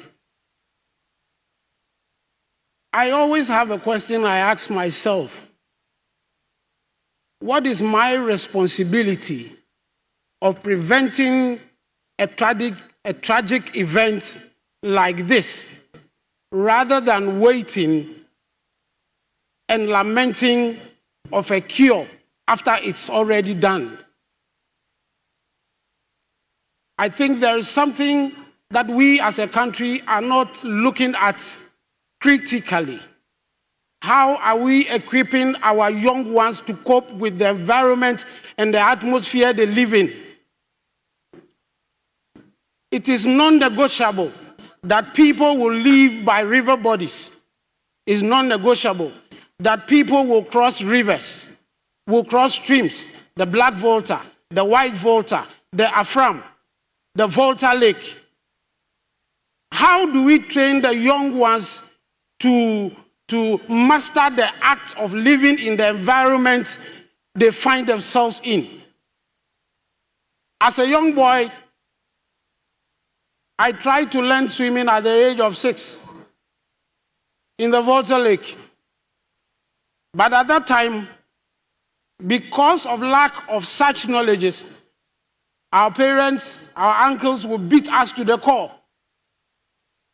As we all lamenting now that there are no parental guides. But I can tell you for a fact, anyone who knows how to swim will tell you that if you even put on a life jacket but cannot master the art of controlling yourself on the river, you will still die with the life jacket.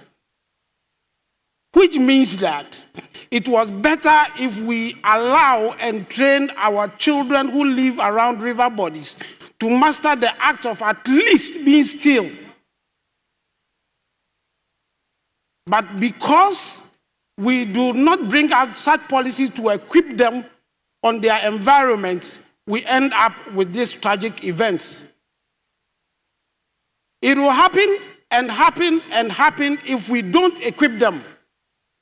Mr. Speaker, as we represent those people along the lakes here, I see a lot of my senior colleagues and even my first-time MPs along the lake, and we know this happens even with school children for which commuting across rivers has become their everyday life. In my constituency, Afram Place, crossing river to school is like walking from here to Job 600. And therefore, it is a normal thing.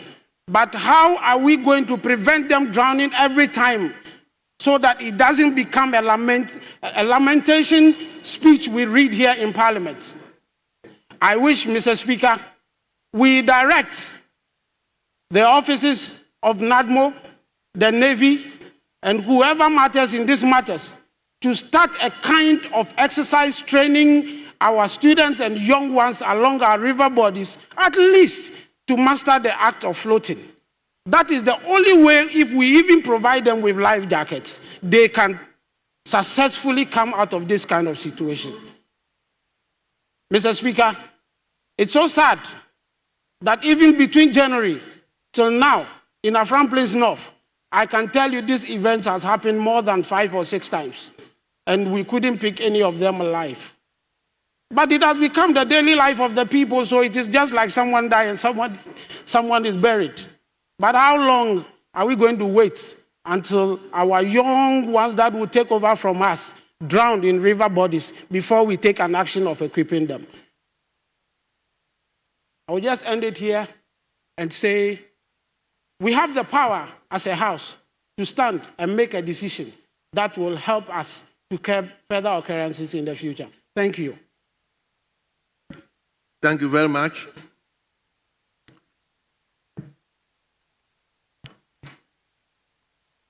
Let me give Honorable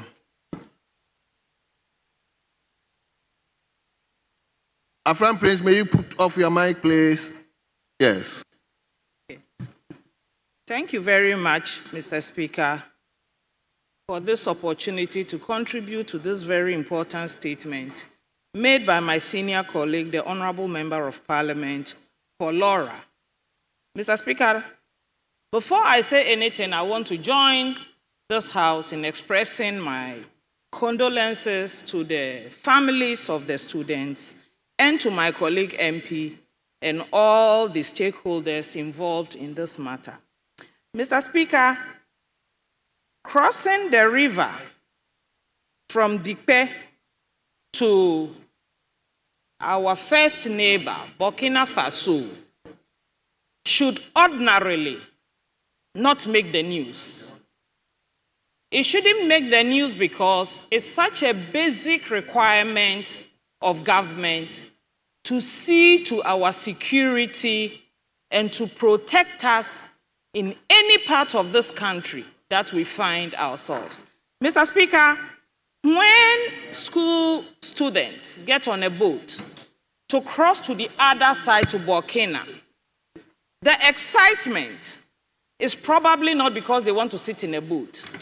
It's because they want to go to Burkina Faso, which they could have done if there was a bridge on the river. I don't think that if that river was bridged, the students will ignore walking across the river on the bridge and get onto a boat.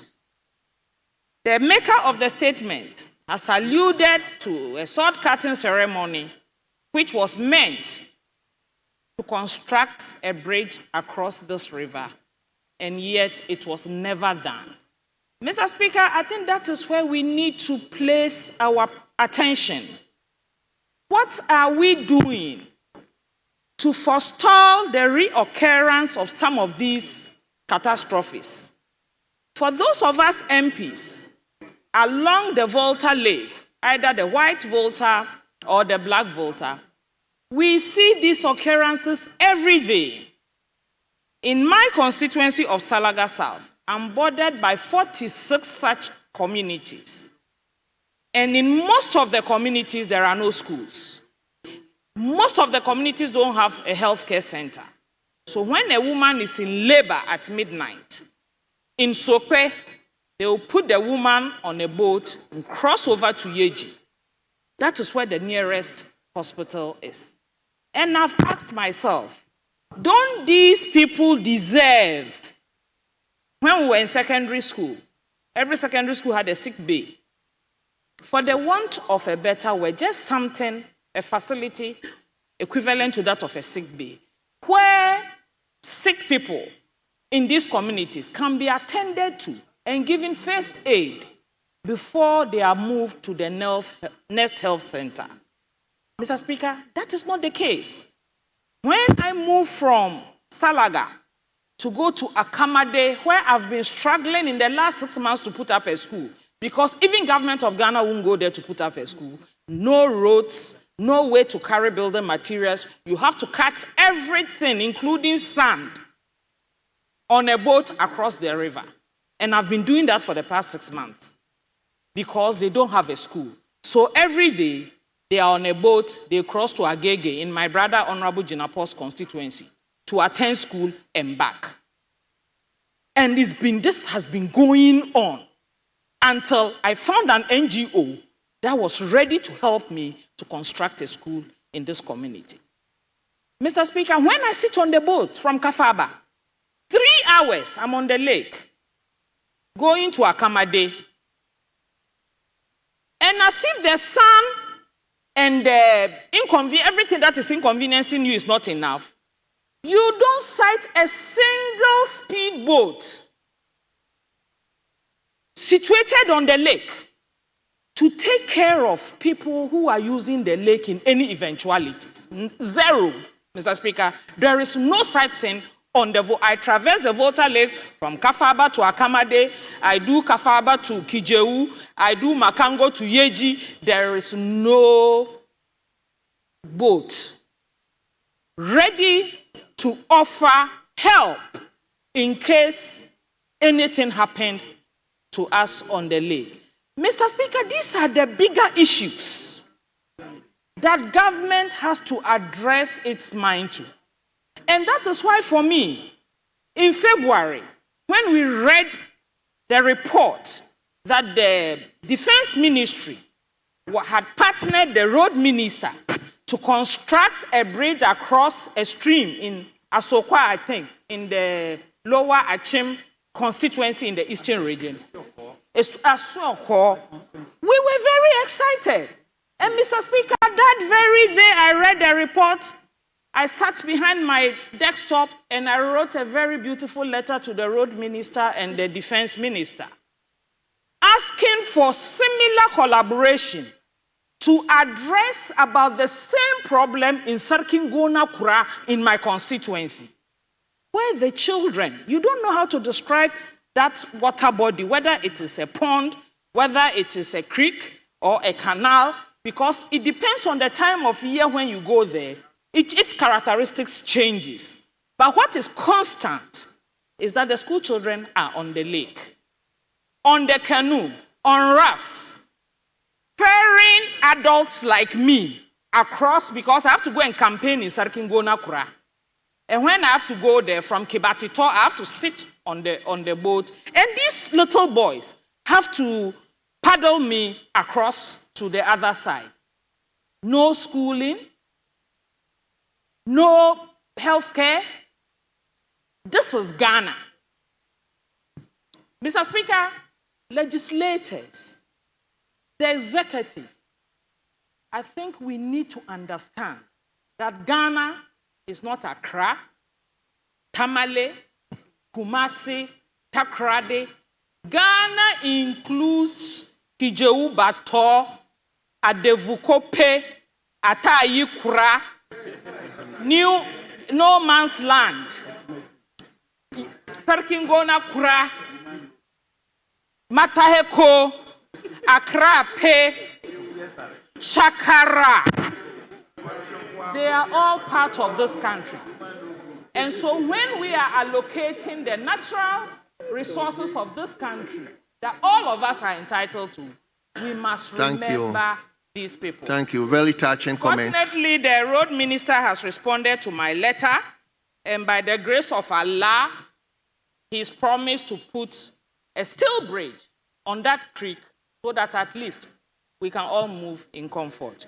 Before I take my seat, Mr. Speaker, let me say once again my condolences to the bereaved family, and my prayer is with the Honorable Member of Parliament of the area, because I know he didn't include that in the statement, but I know the pressure that he will be undergoing at this time to come and address everybody's problems. We are with you, Mr. MP. We're praying that government will listen to our cry and help make life a little bit better for all of us. Thank you very much. Thank you very much. Very touching comment. Yes, let me come to my brother. I'll give you 3 minutes. 3 minutes. Like which ones? I don't know those ones. They are not in my. Thank you, Honorable Speaker. I stand to support Honorable Bede with what he is going through.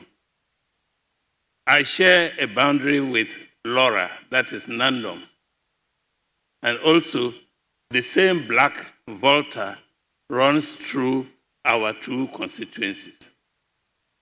Secondly, Laura is 18 miles from Nandom, and by that, most of the students come from places including people from my constituency. This tragedy affects mostly schools and constituencies in the Upper West region. And one of the victims was from my constituency. So I'm grateful to Honorable Bede for bringing this issue to this House. I want to say, I am with you, my brother Bede, in this serious situation.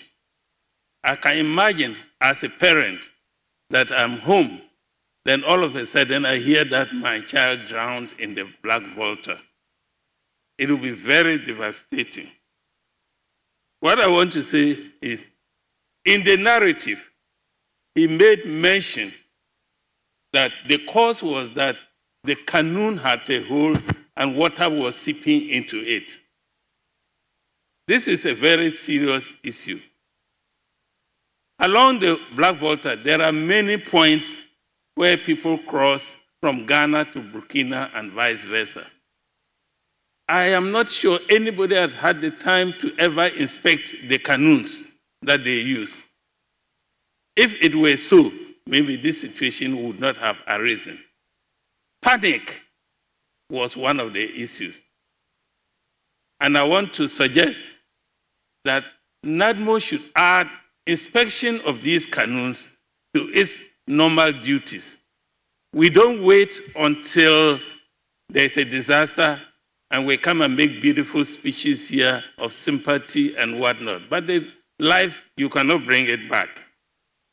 Also, we hear the students were members of the school cadet corps and that they do not know how to swim. Any serious cadet corps should include swimming lessons in its activities. So, I will encourage all schools that have cadet corps, and particularly those around places where we have rivers and lakes and whatnot, to include swimming lessons in their activities. Then, I did not hear about a supervisor who took them to the riverside. What I heard was that somebody from outside was able to come into the water and succeeded in rescuing 3 of the students. I think all schools should take it into consideration that when they are going out, there must be a supervisor who will take the decision and not the students themselves taking a decision to cross the river into Burkina Faso. That river is quite large, and I think when the water kept seeping through, they panicked.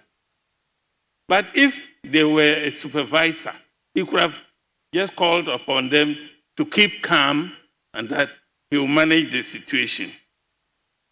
I want to say that to the whole of Upper West, because the students came from different constituencies, we are all mourning these students.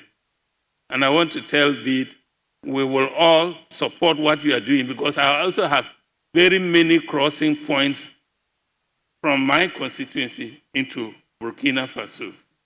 So my condolences to the parents and to the school and to you, Bede, and to myself, because I also lost somebody in that tragedy.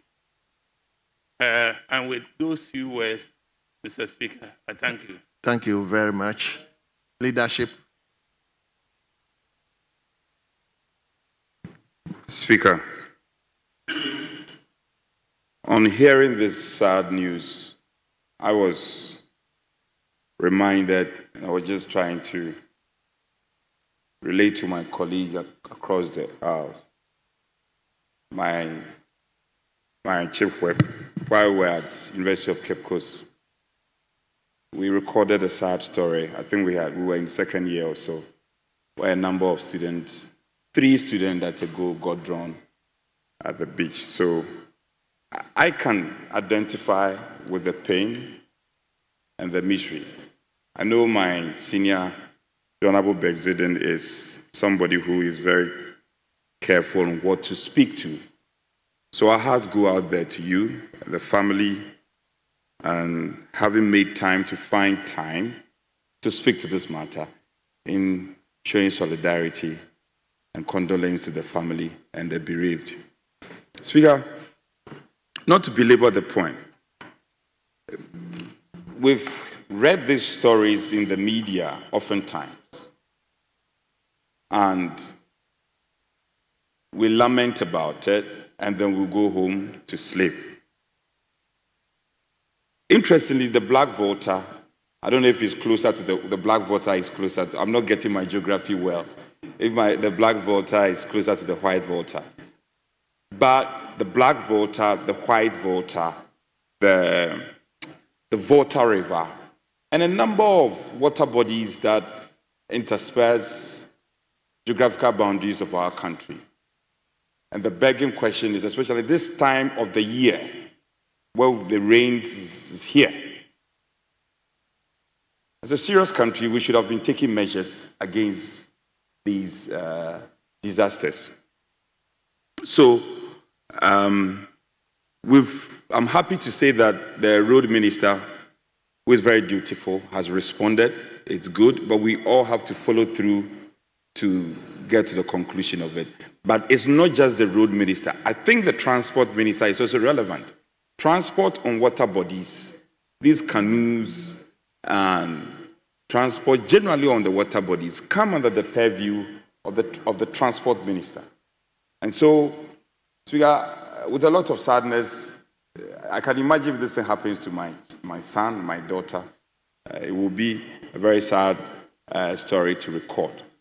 So, and Speaker, you are lethargic in giving consequential directives. Nowadays, I don't want to invite the Speaker. The Speaker has put on ashes. Very sad. But specific to this matter, and I will pray you that, Speaker, we should give some timelines. Timelines, get the road minister, the transport minister, they should put their heads together. Either they are meeting up with the Honorable Begzidin, but it's not just about him. I know other parts of the country, these things are the danger is rearing its ugly head. Afram Plains, my own good friend, I was once in his constituency, Honorable Roxon. He has a big river the Volta River goes through your constituency, right? The Volta River. You went to his constituency? He comes and he doesn't bring you fish. To do what? I don't know why he's been doing that. What did you go there to do? A number of my families are there, he knows. Oh, I thought... My extended family, I thought at the level of the reefs, you have some... The last time he brought me some beautiful fish. So, it cuts across the entire country. So let's look at the matter in its absolute sense, so that we don't limit ourselves. See, I'm not taking anything away from the importance of the event, but I'm saying that we should look at it in broader perspective. Because if you recall, before we rose, there was a facility in this house that we approved, Czech Republic or so, and they were supposed to build bridges across the country. I don't know any of us remembers this. So government is a continuous process. We will pray that the road minister and the transport. Thank you very much. Majority leadership. Speaker, I will conclude and invite a superior view from my good friend. Thank you. Since he lives by the river.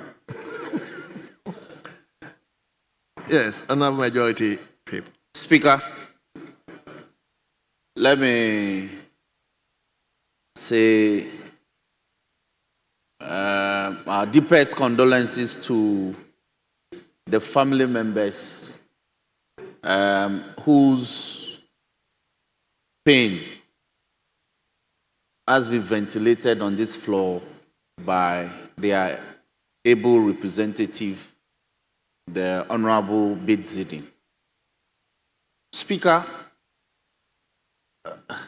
lots of people don't know that there's a whole life and economy on the Volta Lake and its major tributaries. Speaker, in this parliament, we have as many as 52 constituencies that abut the Volta Lake. 52. Yeah, it's 52. 52 constituencies that abut the Volta Lake. And so I can mention constituencies like South Dine, myself. We have North Dine. We have North Town, South Town, Central Town. We have a Soldier Mine. We have Pando. We have Biakuya. We have Nkwanta North. Nkwanta North, Kratchi East, Kratchi West, Kratchi in Chumru, or in Oti. Speaker, we have Sini. In the Benue region, we have Sini West, Sini East, Pru West, Kintampo North, Bole, Central Gonja, Esojamai, Afram Plains North and South. We have Salaga, we have Banda, we have Nandon, we have Daboya, Mankarigu, we have Yeji. And the Yeji, Yapegu Sogu, Abu Jinapo, you should pay attention to these matters. Mr. Speaker, yes, Damonko, Mr. Speaker, Damonko, they are very close to the water. And there are a lot of the constituents whose life depends on the activities that happen on the Volta Lake. Mr. Speaker, the matters that has been raised are very, very important. Because, Speaker, if you travel to other countries where there are water bodies, and let me cite, for instance, our own sister country, Tanzania, where you have Zanzibar, which is the island. And the people of Zanzibar, they travel to the mainland in Zanzibar, Dar es Salaam. They use what they call water buses. Very beautiful. They are water buses, they have the big ones, they have the small ones. In fact, they are water taxis. And Mr. Speaker, these things don't cost much. It's just about the initiative and implementing them. This is not the first time that disasters on any of the tributaries to the Volta Lake has taken lives.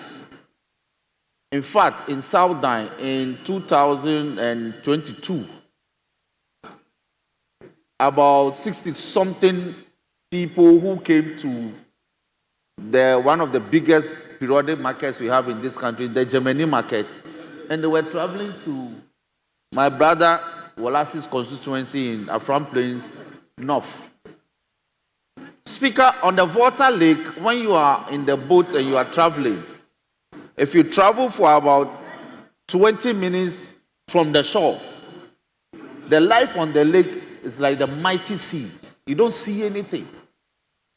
When you are in the boat, it's as if on the lake, it's as if you are on the high seas. And the kind of storm that can out of the blue erupt on the water is akin to what you can see in the high seas. And so when the boats are rickety, they are not properly equipped. Mr. Speaker, if we can. If the boats are not properly equipped to withstand such tumultuous weather and storms on the water, they sink. Because the boats become storm-tossed and they are not hardy, they are not properly built to withstand such terrific storms. They are crushed and they take lives. We lost about 40-something people. It became a national disaster matter. NADMO came in as usual. They did the reports as they are supposed to do. But that was just about it. And so, Speaker, I don't want us to belabor this matter, but I want to ask some pertinent questions. The Volta Lake is about 60 years old. The inundation began from about 61. The dam got filled up in about 65. So it's about 60 years old. VRA was created as a result of that. VRA gave birth to a subsidiary called Volta Lake Transport Company. Volta Lake Transport Company is a company established to take care of transportation matters on the Volta Lake. What has been their responsibility, Mr. Speaker? So that the millions of Ghanaians whose everyday life depend on what they do on the lake, commercial activities as well as fishing, and also for social cohesion sake, they move from between one village and another. You need to travel on the lake. You need a means of transportation. We have legislation in place that demands that before you sit on a boat, whether motorized or canoe paddled, you need to wear a life jacket. We do not implement that law. So persons take the risk, sit in the boats because that is what is available. Very often, like we've just recounted, at the peril of their lives. Can we get NADMO spending some resources providing life jackets? Mr. Speaker, life jacket one is nearly 1,000 Ghana cedis. It's so expensive. So the average man who lives by the lake, who depends on it, is unable to purchase it. The boat owners, it's so expensive, they are unable to purchase it. Can we direct that some resources be allocated to purchasing life jackets to be distributed to boat owners by way of social intervention for boat owners and the persons who depend on it? Speaker, sometimes people perish just trying to go and write BECE or SSE. They perish. We've had members come here with statements that students were going to write exams and they were in the middle of the water. They were caught by some storm. Their boat got storm-tossed and they perished. It's happened.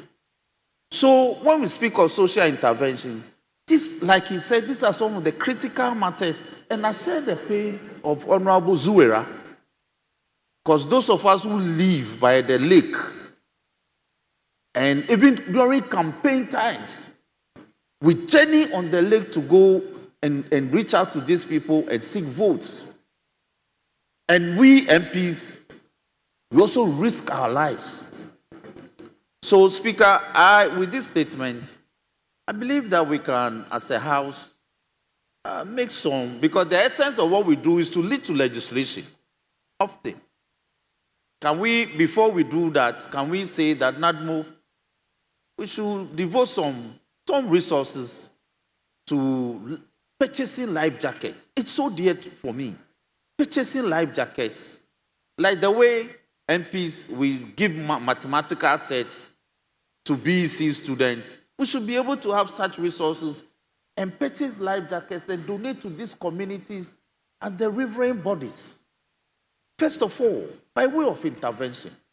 Some people just traveling to go to a farm, they perish.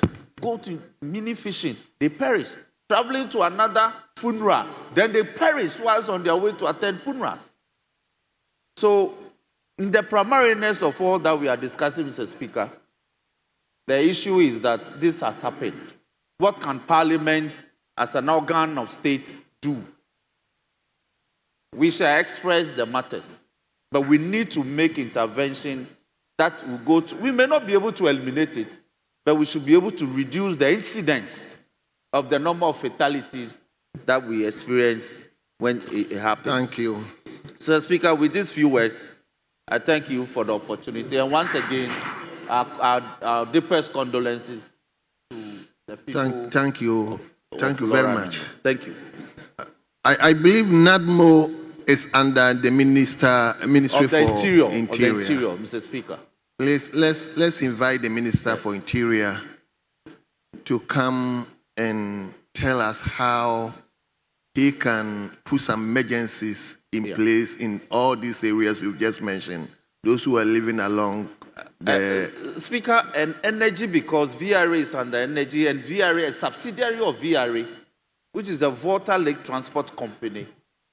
Oh no, that is another angle. I just want to look at the functions of NADMO, that preventive aspect of it, so that if the minister can link up with them and provide the life jacket as we are proposing for all these communities living along the Volta Lakes and other tributaries. So that's the angle I'm looking at. So let's invite the minister to come and tell us something. Speaker, I agree with you, but Speaker, at the end of the day, we are looking at resource allocation. I think if I may hazard some guess, I know that the Energy Ministry has more muscle than transport, so to speak. So if both of them can come together, and by way of some intervention, I have about 21 communities along the lakefront, me alone, South Dine. Sojamai has about 13. North Dine has about 18. Just on that stretch alone. There are thousands of people in this community. So let's look at interior and energy. Let's see how best we can put them together. Great, Mr. Interior. Great, Mr. Speaker. Honourable members, I concede we have a lot of backlog, but the referral has to be specific because the issues are quite sprawling. But he's inviting the minister to do what? To respond. To respond to what?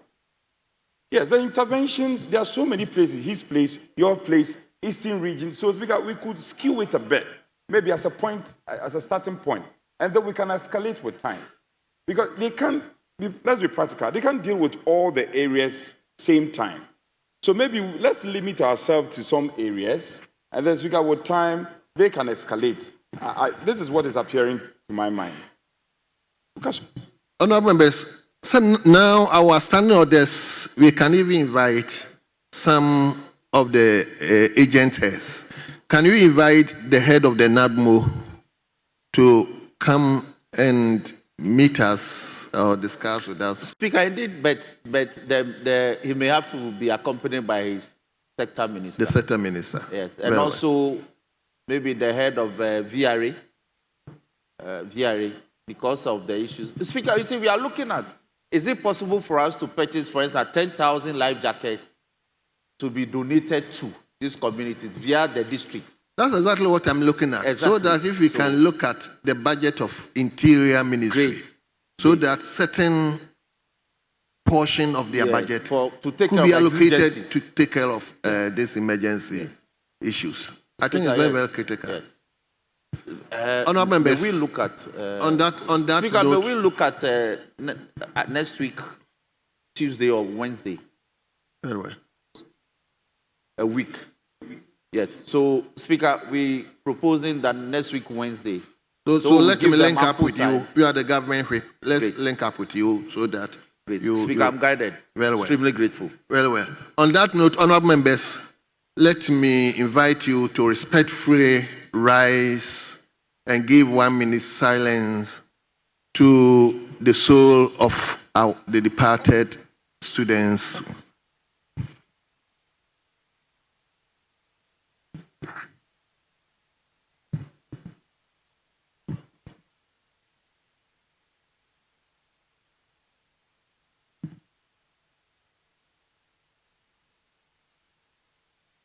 May the souls of the departed students rest in perfect peace. Amen.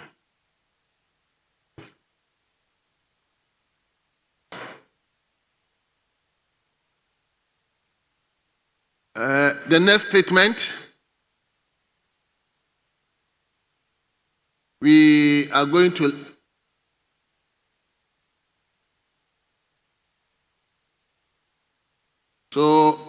we have a joint statement.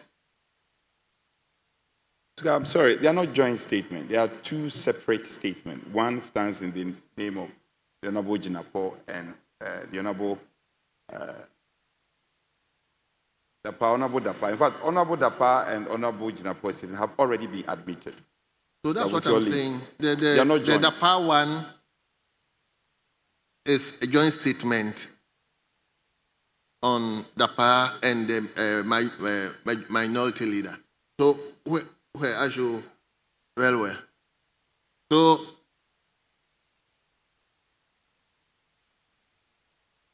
we are taking this. Then honorable member for Honorable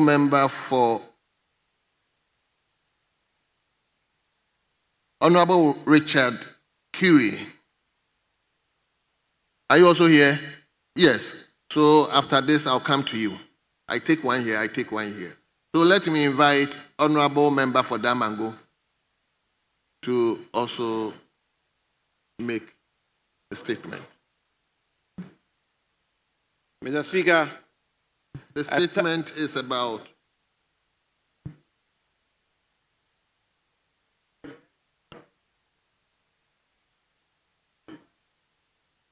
Honorable, there's no I can't relate it to any specific heading. Mr. Speaker, the statement statement by is on Ghana's honorable foreign member policy. for On Ghana's Damango foreign policy. constituency and ranking member on the committee on foreign affairs, Honorable Abu Jinapo, on Ghana foreign policy. Very well. So let's hear you. Mr. Speaker, thank you most sincerely for the opportunity to make this important statement at this crucial time of international geopolitics and trade wars. Mr. Speaker, the past few years have witnessed significant changes in global politics. The outbreak of the COVID-19 pandemic brought to the fore the necessity of balancing national interests with foreign policies and international obligations. Nations across the world had to make decisions with far-reaching implications on relations with other nations, including closure of borders, imposition of travel bans, mandatory testing and quarantine of persons traveling from certain jurisdictions. Honorable, hold on. Yes, Majority Whip. Thank you, Speaker. The statement is quite lengthy. No, hold on. It's quite lengthy. So let me urge my brother to get the answer to capture the entirety. Then he can touch on the salient points. So we have breached the time of delivery. So other members. Well. Great, It's about 18 pages. Yes, and yes. It's so honorable minister, I'll go with Mr. Speaker, Mr. Speaker, the statement I have in my hands is 5 pages. That's the abridged version. That one is for Hansard. That's for Hansard. Font size. That's for Hansard. Font size. Is a font size. Mr. Speaker. Hold on. Mr. Hold on. I'm coming. Let me settle with. Speaker, Yes. it means he's reading a different version, and you admitted the one with 18 pages. I am is the first deputy speaker who admitted it. This is 18 pages. When it comes to statements, the first deputy speaker who admits statements. If it's been reduced to 5, abridged to 5, yes, we'll adopt this, and then he can read the 5-page one for touching on the salient points. Yes. Speaker, I think it's been work in progress for a while that myself and my colleague have been trying to have some conclusion in terms of even how we ferry statement, the content and all that. So it's something we've been discussing. But, Speaker, I've looked at the statement. Yes, it's researched, well researched. But I go with, Honorable Boatin, what is your problem? Listen to me first. So I agree with, you will not even listen to me. I agree with the Chief Whip that it has to be abridged.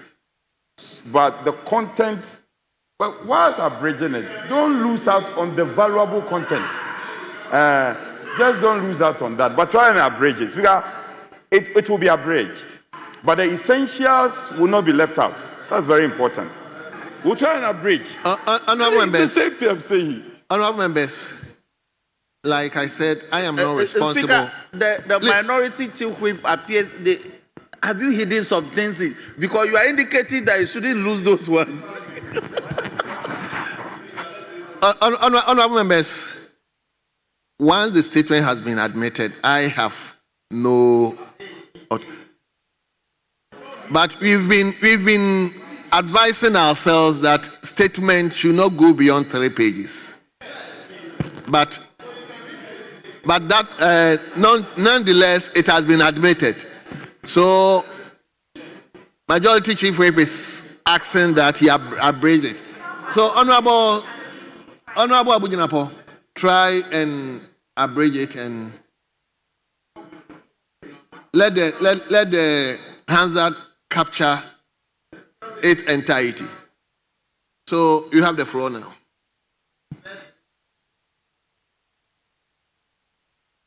Thank you, Mr. Speaker. Mr. Speaker, the Majority Chief Whip is a senior counsel. He knows we have to do a thorough job. Majority. He knows we are trained to do a thorough job. So, Mr. Speaker, the abridged version is what I'm presenting on the floor. Mr. Speaker, then came the Russian-Ukraine war and the resurgence of the long-standing dispute between Israel and Palestine, which further divided the international community. These developments, coupled with the new policy direction of the government of the United States of America towards other nations, including the mass deportation of migrants, the imposition of tariffs and travel bans, as well as the withdrawal from the important global agreements and organizations, including the momentous Paris Agreement, are causing several shifts in international politics and trade. And today, Mr. Speaker, before our very eyes, the unfolding hostilities between Israel and Iran pose a serious threat with global ramifications already reflected in surging oil prices, and the risk of further hostilities should the conflict escalates, as it seems it is.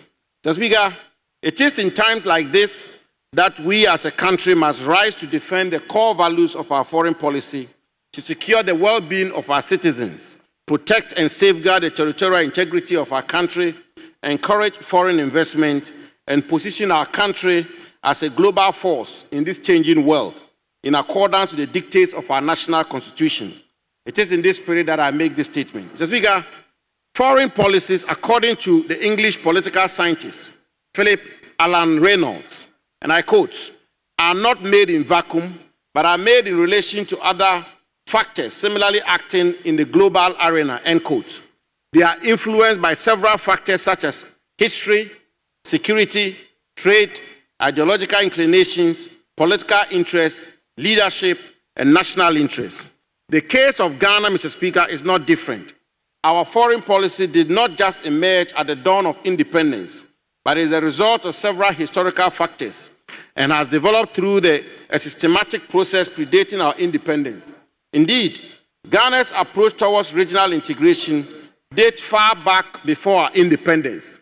As early as the 1900s, our forebears, including the renowned author and educator Joseph Ephraim Casely Hayford and the revered and astute lawyer Joseph Boache Dankwa, advocated for a united West Africa, which they envisaged will, quote, take her true part among the nations of the earth, end quote.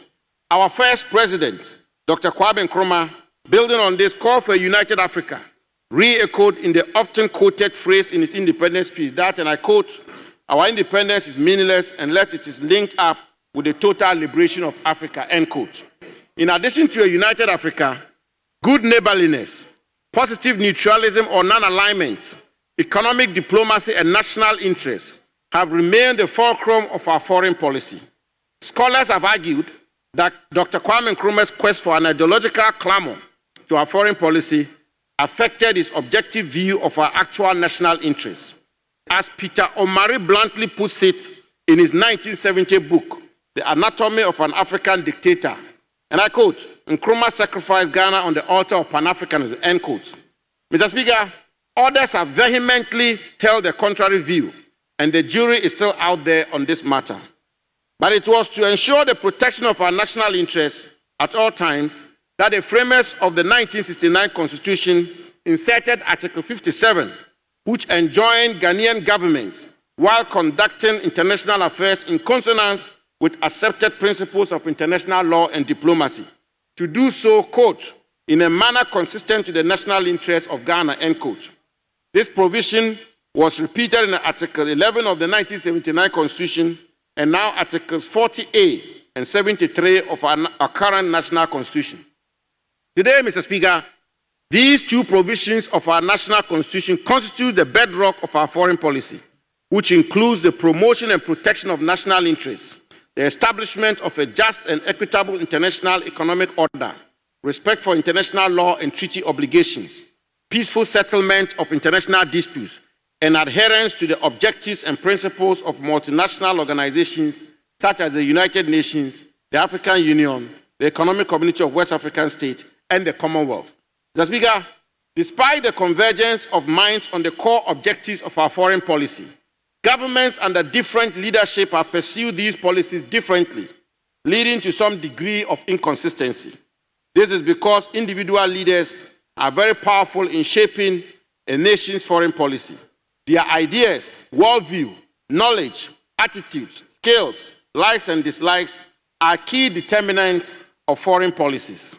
For instance, studies have shown that our approach towards regional integration has moved from rapid political unification in the early days of our independence to what is now known as functional economic integration, evident in our capital city playing host to the consequential Africa Continental Free Area after, through the instrumentality and outstanding leadership of President Nana Addo Dankwa Akufo-Addo.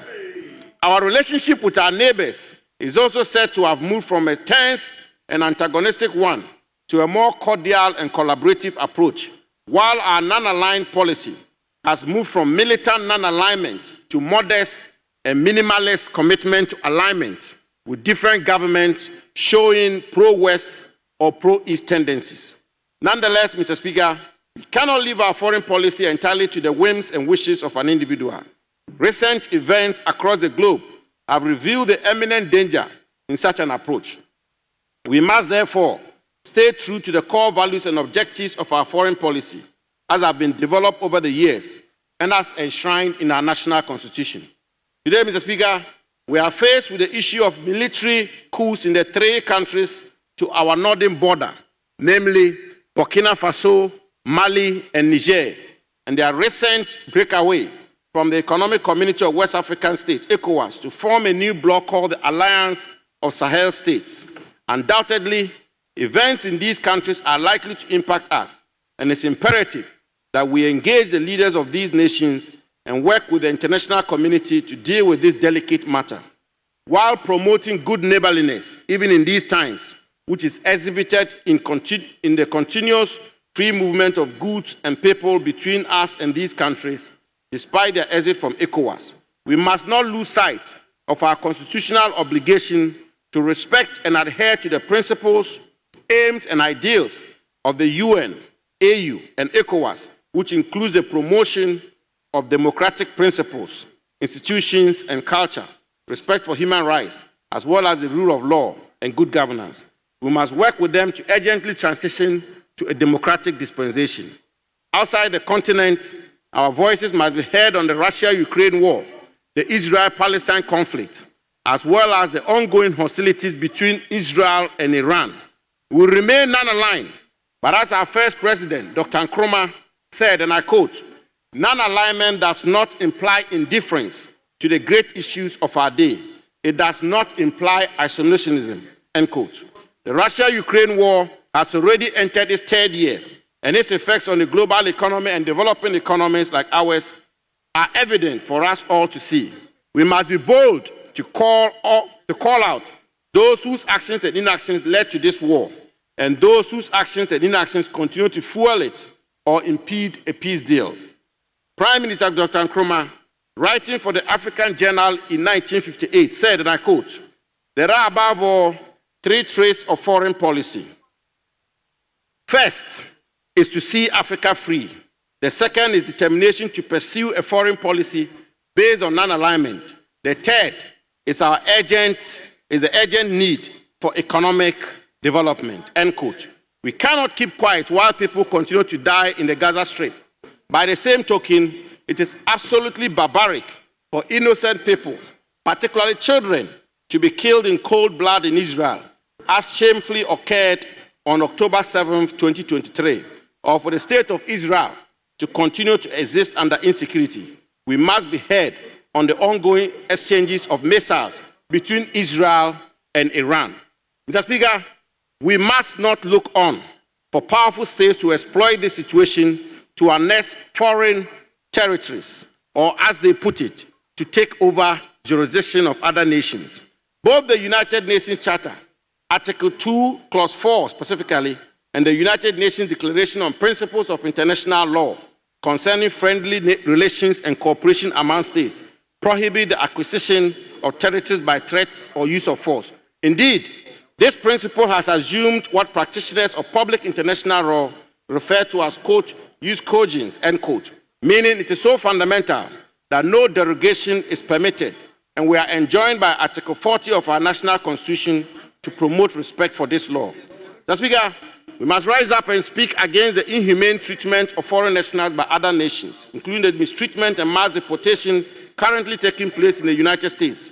Earlier this year, the AU held its 38th ordinary session on the theme, quote, "Justice for Africans and people of African descent through reparations," end quote. While these consistent calls for reparations for historical injustice go unheeded, it is unacceptable for our people who are victims of this historical injustice to continue to be treated in this manner by the same people who have contributed to their plight. Mr. Speaker, cannot also be acceptable for powerful states who have historically contributed to the climate crisis, who even today continue to be the major contributors to this climate phenomenon, and who over the years have failed to honor their commitments to contribute financially to tackle the climate crisis, to resolve from international agreements aimed at protecting planet Earth and future generations. We must call out such nations and ensure that we all work together towards a common future. Mr. Speaker, in conclusion, the international system is inherently dynamic, and our foreign policy formulation must be equitably adaptable. A developing country like ours should pursue a foreign policy that meets both domestic and international goals and favors all actors in the international community. And on this note, let me, Mr. Speaker, finally conclude by paying glowing tribute to our country's foreign ministers who have worked tirelessly over the years to promote Ghana's foreign policy objective. Mr. Speaker, I refer to Dr. Kwame Nkrumah, who served as Ghana's first foreign minister from 1957 to 1958, and later from 1962 to 1963. Ebenezer Kojo Bosio, who served from 1958 to 1959 and from 1963 to 1965. Akua J, a member of the Big Six, who served as foreign minister from 1959 to 1961 to 1962. Alhaji Imoro Igala, who served in the First Republic as foreign minister from 1960 to 1961. Alex Kwesin Saki, who served from 1965 to 1966. Lieutenant General Joseph Arthur Ankra, who served as head of state and concurrently as foreign minister from 1966 to 1967.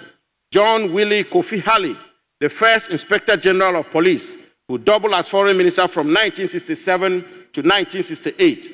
Patrick Dankwa Enin, the first foreign minister in the Second Republic in 1969. Victor Owusu, the lawyer and politician who served as foreign minister from 1969 to 1971. William Oforiatta, another member of the Big Six, who served as foreign minister from 1971 to 1972. Major General Nathan Apia Aferi, the chief of defense staff, who doubled as foreign minister in 1972. Colonel Kwame R.M. Ba, who served as foreign minister from 1972 to 1975.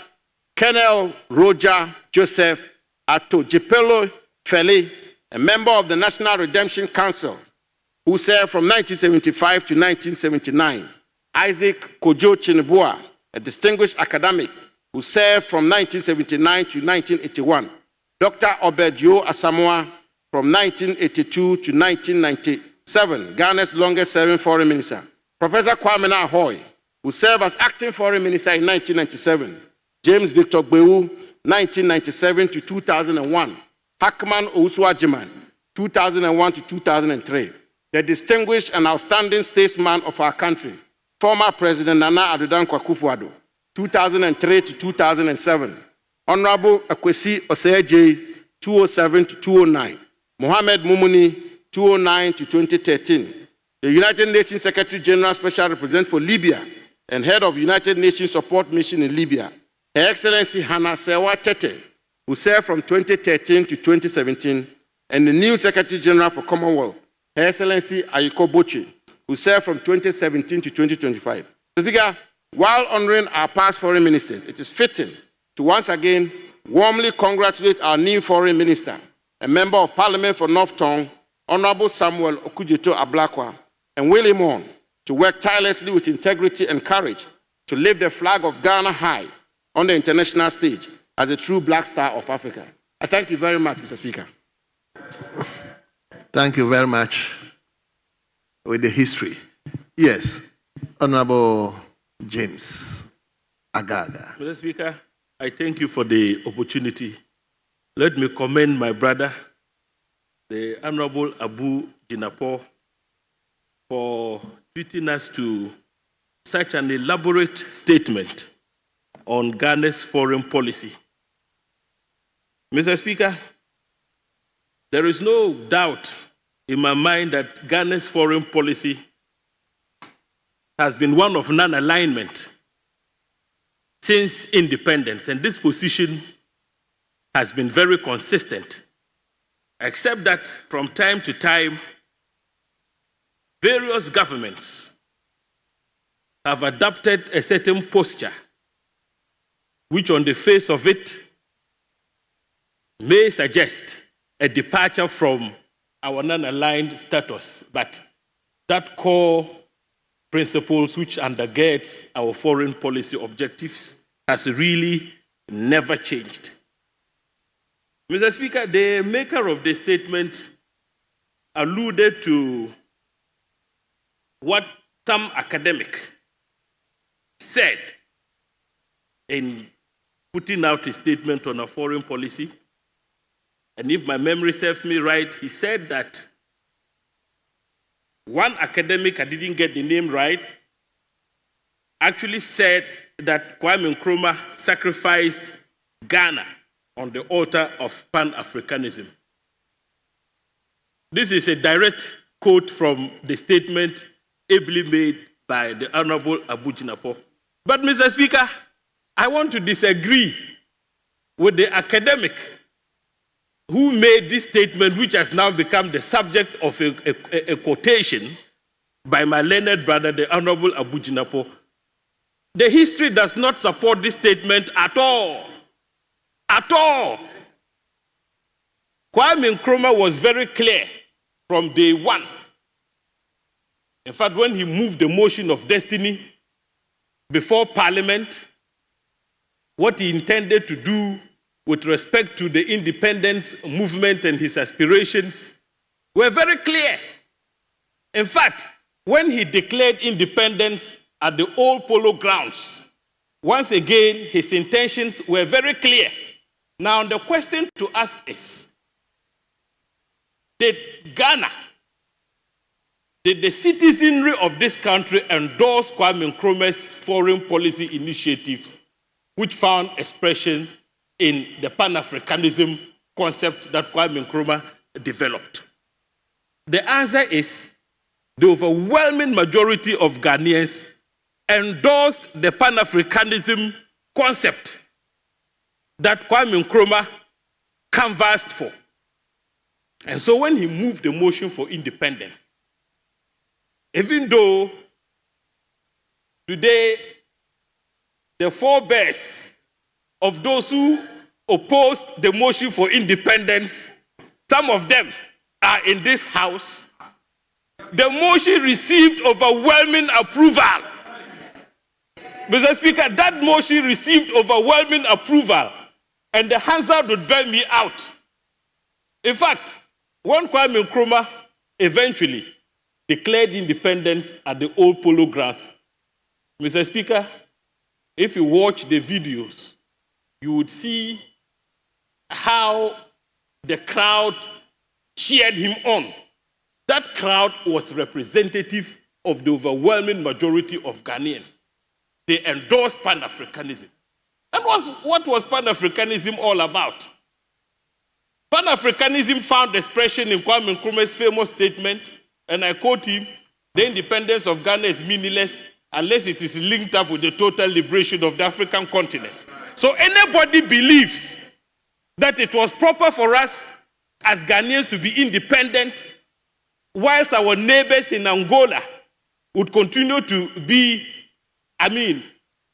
entangled in the shackles of colonialism, or anybody thinks that our brothers in Guinea, it was proper for Ghana alone to be independent, whilst our brothers in Guinea, when they struggled to free themselves from the shackles of colonialism, and the French colonial administration decided to take away even phone lines, real tax, pencils, typewriters.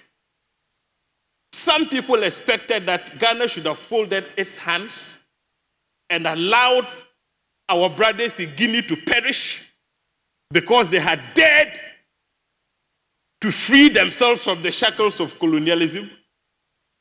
Mr. Speaker, Kwame Nkrumah rose to the occasion and rightfully advanced an amount of 10 million pounds, Ghanaian pounds at the time. It was a grant, so that the independence of Guinea would work. That was Pan-Africanism. How can anybody in his right frame of mind say that Kwame Nkrumah, when he embarked upon those steps to safeguard the independence of Guinea, sacrificed Ghana on the altar of Pan-Africanism? And that is where I disagree with that particular statement. Mr. Speaker, having said so, I want to point out once again that following the collapse of the Soviet Union, prior to the collapse itself, the world order was bipolar world politics. So we spoke about bipolarity at the time as the world order. But after the collapse of the Soviet Union, the United States became a hegemon, sort of. And so we started talking about unipolar world politics. That became the order, the world order. But the maker of the statement has made it very clear.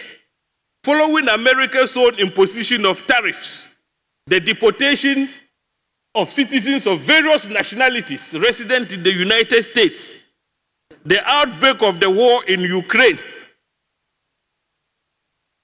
the Israel-Iran war, and so many other developments. It is very clear that the days James, of... If I leave you, what I know about you, you will lecture us. So just... Mr. Speaker, I'm winding up. So it has become very clear. Leader, I'll come to you so that you...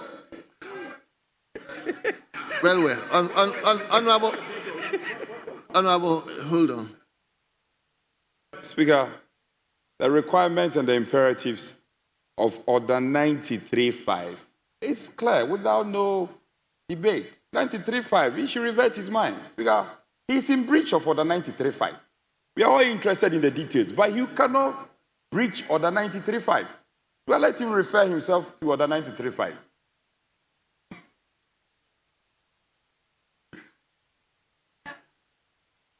Mr. Speaker. Order 93.5. A member may comment on the statement for a period not exceeding 5 minutes. And the comment shall not provoke debate.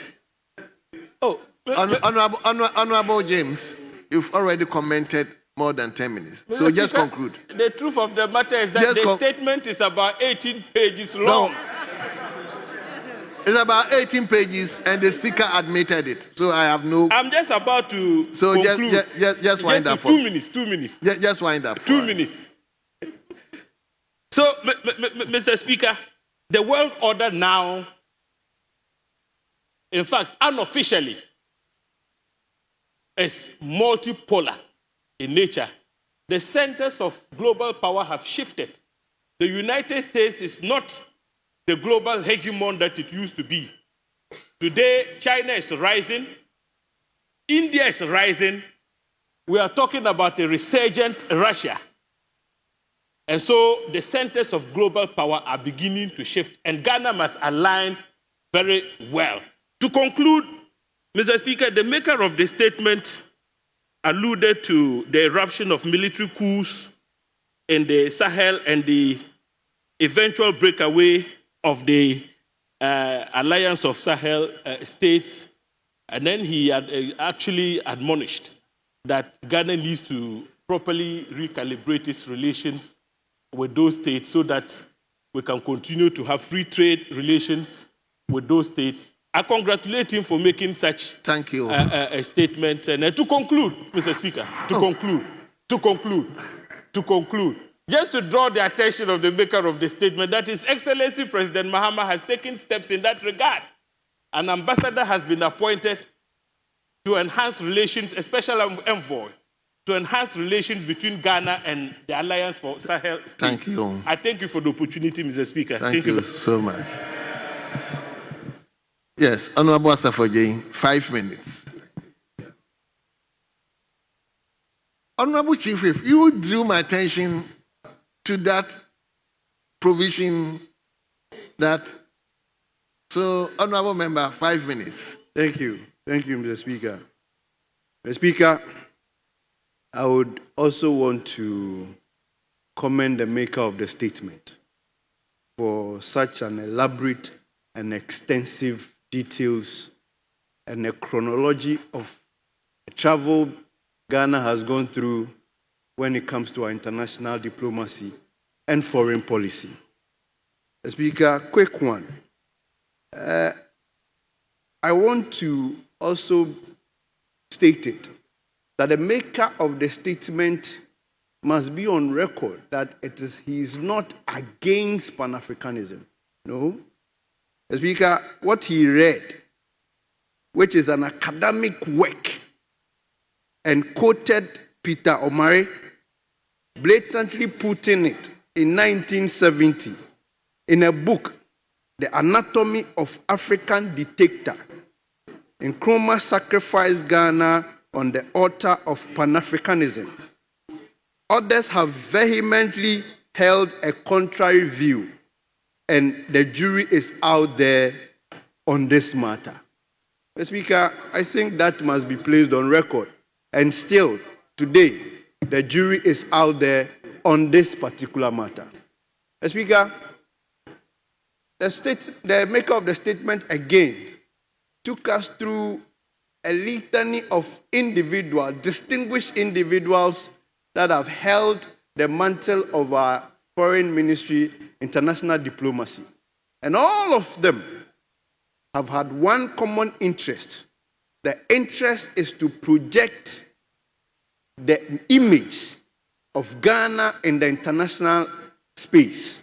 The speaker, successfully, we have all been able, or they have all been able to achieve that through diplomacy, strict in this sense. The speaker, quite currently, we've had some few tests of our resolve as a country in our diplomatic circles. The speaker, first among these tests was the closure of the embassy in Washington. The speaker, we have still been waiting for an opportunity to hear the minister respond to some of these issues on the floor of Parliament, clearing all issues that Parliament needs to know. Mr. Speaker, we think that position was the height of it that a country can go, particularly Ghana can go, by closing our diplomatic platform in such a very important key strategic country like Washington. Mr. Speaker, I can tell you that it is even part of the reasons why Ghana has been highlighted as part of the countries that US even wants to ban. Because, Mr. Speaker, diplomacy is not propaganda. Diplomacy is not eye-serving. Mr. Speaker, diplomacy requires negotiations. Diplomacy requires back-channel talks. Diplomacy requires consultation. So it is important. Mr. Speaker, again, in the recent Morocco Sahrawi Republic event and issue, Mr. Speaker, on the global market, Honorable Arnold, are you drawing my attention that his time is up? No. He just started. Mr. Speaker, I just started. Mr. Speaker, I just started, please. Okay. My timer is there. Yes.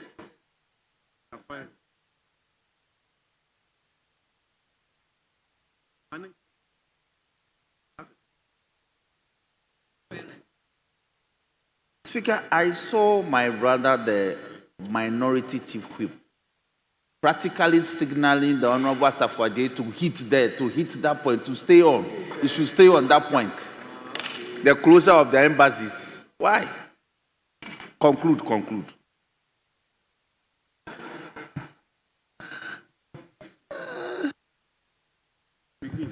Thank you, Mr. Speaker.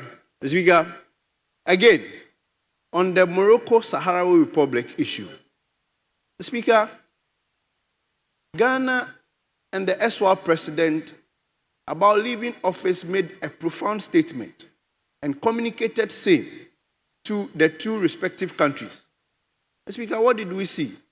We saw the foreign minister of our country going to Sahrawi to assure them of their support and commitment and ensuring the sovereignty of the Western Sahara. As we are then coming back to Morocco, again to assure Morocco of our commitment, of our support, of their plan in keeping Western Sahara. As we got in the international front, it leaves a whole lot of confusion and chaosness as to where we stand, what our position is, and what we intend to do with our current ministry. Mr. Speaker, the next one, because of my time, is the Israel and Iran issue. Mr. Speaker, I saw a publication from the ministry clearly indicating an evacuation notice for Iran without an evacuation notice for Israel. Mr. Speaker, justifiably, the intelligence unit of Iran, or Tehran, that has been hit, is close to the ambassadorial area. And that is understandably so that you would evacuate every embassy around that area. Mr. Speaker, when you come to Israel, Israel have 3 strong defense shields. They have the Iron Dome defense shields, they have the David String defense shield, and they have the Arrowhead defense shield. Mr. Speaker, all these defense shield has been breached by Iran. Yet we have not seen any evacuation plan for the good people of Iran. Mr. Speaker, the Iranians have signaled the Israelis in Tel Aviv that they should evacuate. It is important that where we are going to. Mr. Speaker, it is important that some of these things are part of our international foreign policy issues and must be stated. Honorable. Mr. Speaker, let me wind up. Mr. Speaker, let me wind up. Wind up. We've gone beyond 5 Mr. Speaker, let me minutes. wind up. Mr. Speaker, to wind up, I want to add that Ghana have put in a lot of effort to gain the global recognition that we have in this world, which is the reason why we must guard against our international relations policy and diplomacy tax well. Mr. Speaker, with these few words, I want to support and congratulate the maker of the statement thank you. Making this very solid and lucid statement. Thank you. Let me come to leadership. Let me come to leadership. Mr. Speaker, do you have anything? When we speak, you won't speak because you speak before we speak. Okay, we yield it to Azuela. Honorable, you won't speak very well. So, leadership yielded to Zuela. Thank you very much, Mr. Speaker, and thank you very much, leadership, for the opportunity.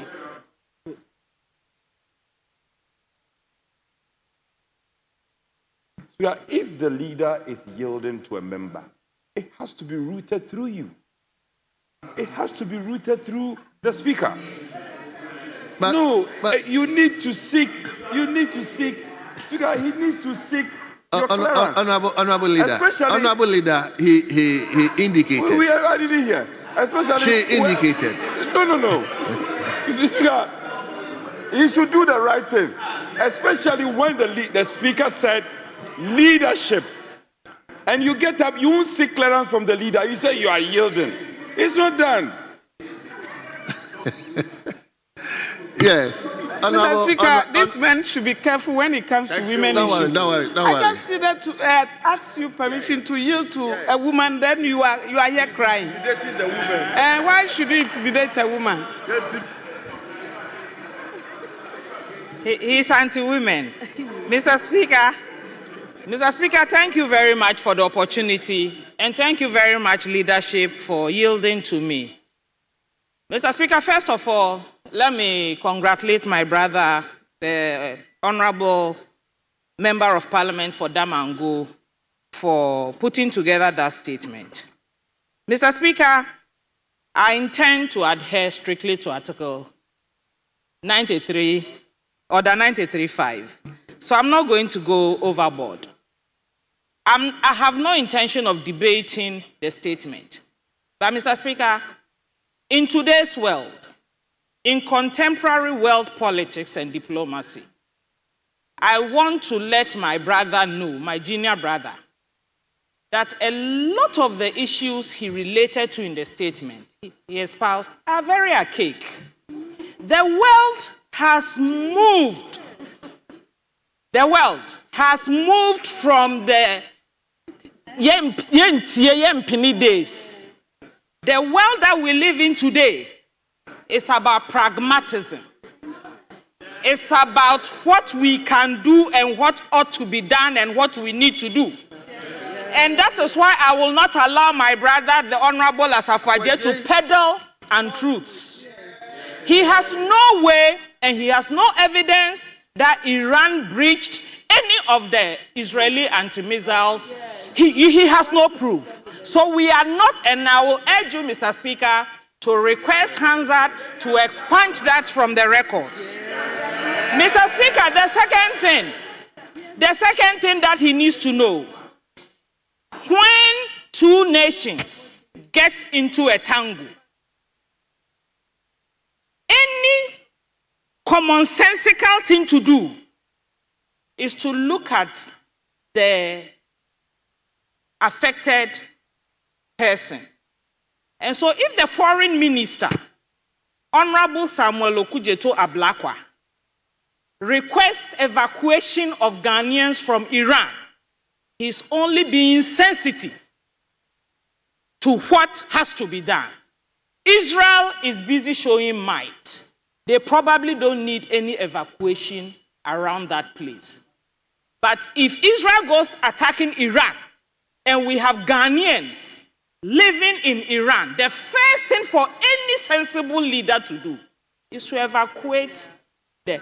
And so, Asafo-Adjei, please, diplomacy, foreign relations has moved from the era of drinking tea and chewing biscuits.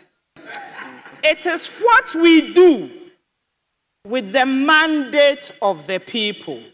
And remember that whatever we do has to affect the lives of the people positively. So when the foreign minister goes to sign visa-free agreement with Morocco, the foreign minister is working in the interest of Ghana. And Ghanaians are not only NDC people. They are not only Kwame Nkrumah faction or Dankwa Buziaist. They are Ghanaians. And I will urge you, Mr. Asafo-Adjei, and your colleague, my brother, Minister for MP for Damango, to watch the international scene very carefully. I doubt if you asked the USA where they are aligned to today, whether they can say for sure where they stand. Ask the United Kingdom. In 7 years, from 2010 to 2015, the UK alone has had over 8 prime ministers. Interrogate that and ask what is causing the democracy that they are suffering now. And so when President Nkrumah said, we are not aligned, we are looking forward, we are looking to the interest of the people of Ghana, he meant exactly that. And that is exactly where Ghana is today. We're looking at the interest of Ghana. We cannot get involved in one way or the other. Thank you. To the east or the west, we are not there. We are looking forward. And we want to remain focused, looking forward. Mr. Speaker, let me tell the maker of the statement, beautiful as his statement is, and I know he's traveled the world. Most of our ministers and government appointees go everywhere, and they see how the world has changed. I want to beg them to just juxtapose Ghana today against any of the other countries, including China, and tell us whether you can call this progress. Whether you can call it progress in terms of how governance has affected the lives of the people. So we are looking at what will benefit the people of Ghana. Thank you. And not whether we are pro this or pro that. Thank you. In any case, Mr. Speaker, if they choose to do 18-page statements, you have to allow us to breach Order 93.5. Thank you. Because you cannot respond to that in 5 minutes. Thank you very much, Mr. Speaker. Thank you.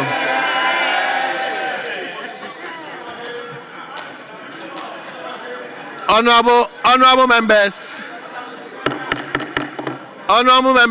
we will take the last statement for the day. And the statement is coming from a member for Nandom on the deplorable conditions in the prisons in Ghana.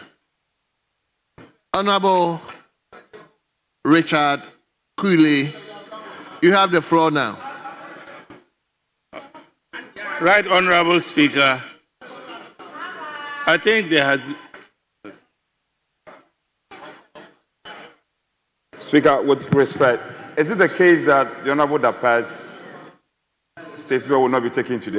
We'll take it tomorrow. Yes. This is the last statement we are taking. We take the past statements tomorrow. So all those who have been billed to contribute, please make time for it tomorrow. I beg of you. Yes, Honorable Richard Curry. Right, Honorable Speaker, I want to ask your leave to make a suggestion. I wrote the other statement last week, but this one came as an emergency. So I intended to substitute, to step down that one and take the one on a rainstorm that hit my constituency. So that one can be taken later on. No, Honorable Member, so many statements has been admitted, but I'm taking those one I think have national outlook. The conditions in the prisons in Ghana, I think is very crucial. That's why I am picking that one. So I pick it not necessarily because you are reading, but I just picked the statement and it happens to be you. So I want that statement to be read. Right, Honorable Speaker, with due respect, I don't have that one right here with me. But this one is pretty short. If, with your permission, I should be allowed to take this one. Leadership. No, it's just 3 pages and not 18 pages.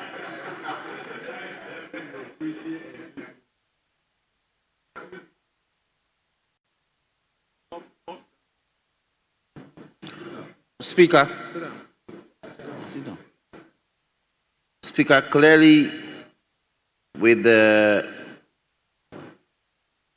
prayer that my brother Honorable Kuri is making, it means that we may have to take his present statements in pursuance of the 93-1. Mr. Speaker. Mr. Speaker, with your leave, if I may read. By the indulgence of the House and leave of the Speaker, a member may explain a matter of personal nature or make a statement on a matter of urgent public importance at the time appointed for statements under Order 67. Speaker, so what it says is that even though I have a statement that has been admitted and due to be presented on the floor, there's an urgent matter arising in respect of another matter in my constituency. So, Speaker, I pray that we, in pursuance of this order, we hear him on the matter that is very urgent, so that we defer his admitted statement and determine his fate at a future date, Mr. Speaker. I pray you. Humbly submitted. Yes, Honorable Speaker, if it is the case that the honorable member is coming under 95, he should say so. If he's coming under 95, he should say so. Or 95. No, before then, before 93-1.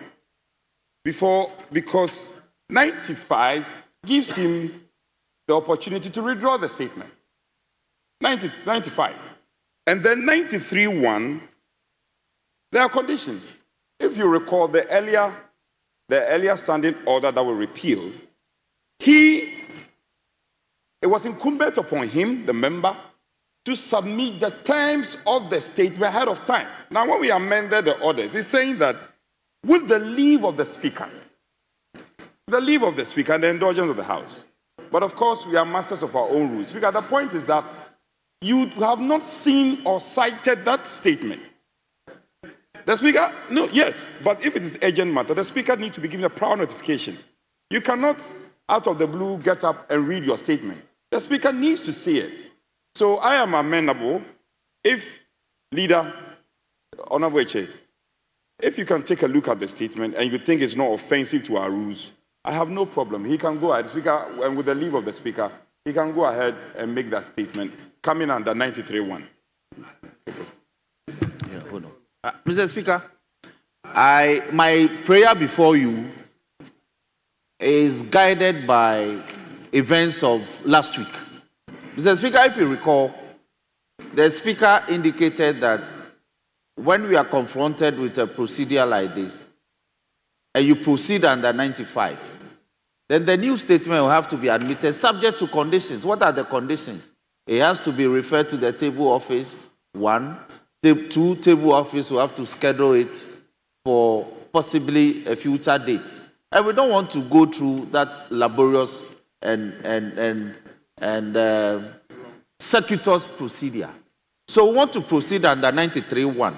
93.1 permits him to, with the leave of the Speaker and indulgence of the House, to raise a matter of urgent nature. And 93.2 says that Speaker will admit that subject to modifications. So, my brother, thank you very much. Let's.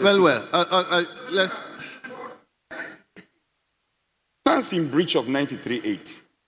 93.8 says the clerk shall make available to members copies of admitted statement. He has not fulfilled that. Speaker, as I said, I preface my statement that if my good friend is making pleadings that as we being masters of our own rules, we should temper with the rules, that's fine. He can go ahead. Speaker, with your leave, he can go ahead and do it. Well. So, Honorable Eche. Oh, sorry. Mr. Speaker, this is the beauty of the game. My brother knows that we haven't crossed that bridge.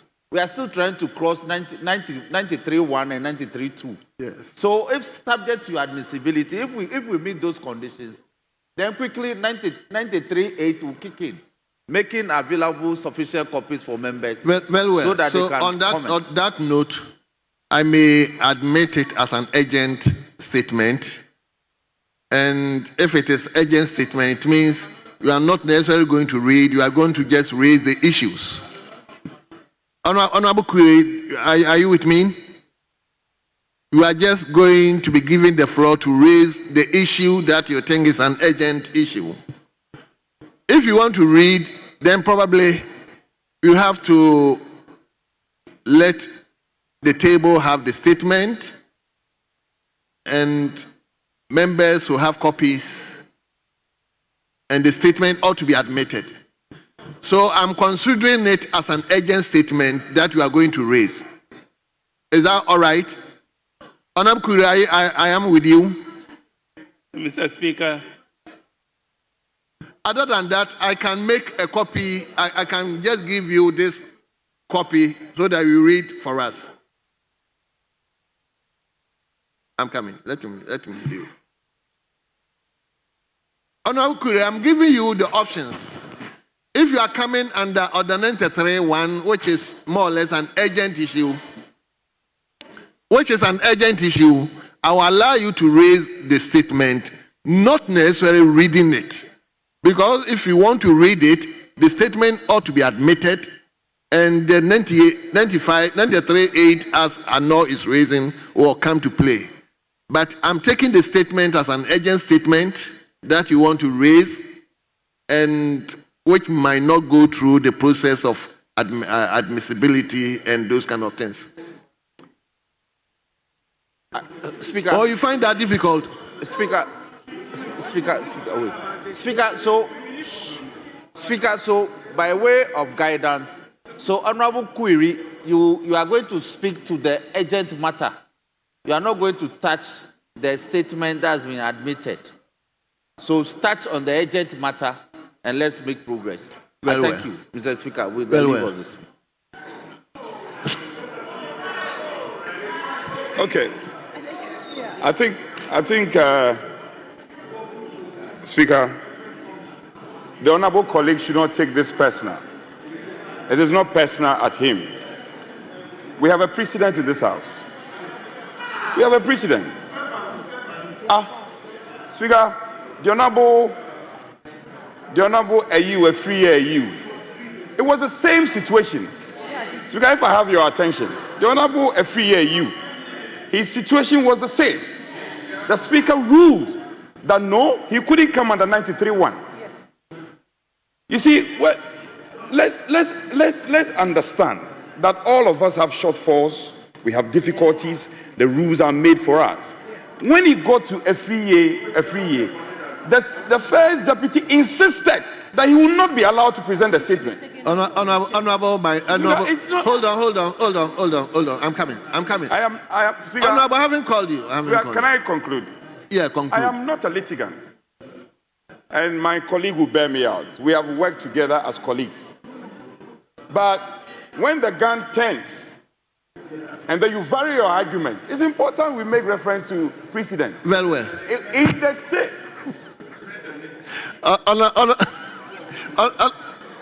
Now listen to John Jinapo.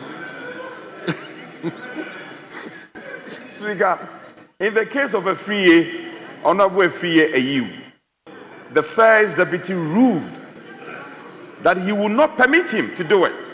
Well. I wish the first deputy was Honorable. I wish the first deputy sat here. Honorable. You see, so. Honorable, hold on. I was here with respect to Honorable FES1. Honorable FES1 and this one, the difference is it was the same statement that he wanted to more or less do it as an agent. But this one is not the same statement. This is a different statement that he wants to do by way of agent nature. So, Honorable, I have admitted, I've agreed. Yes.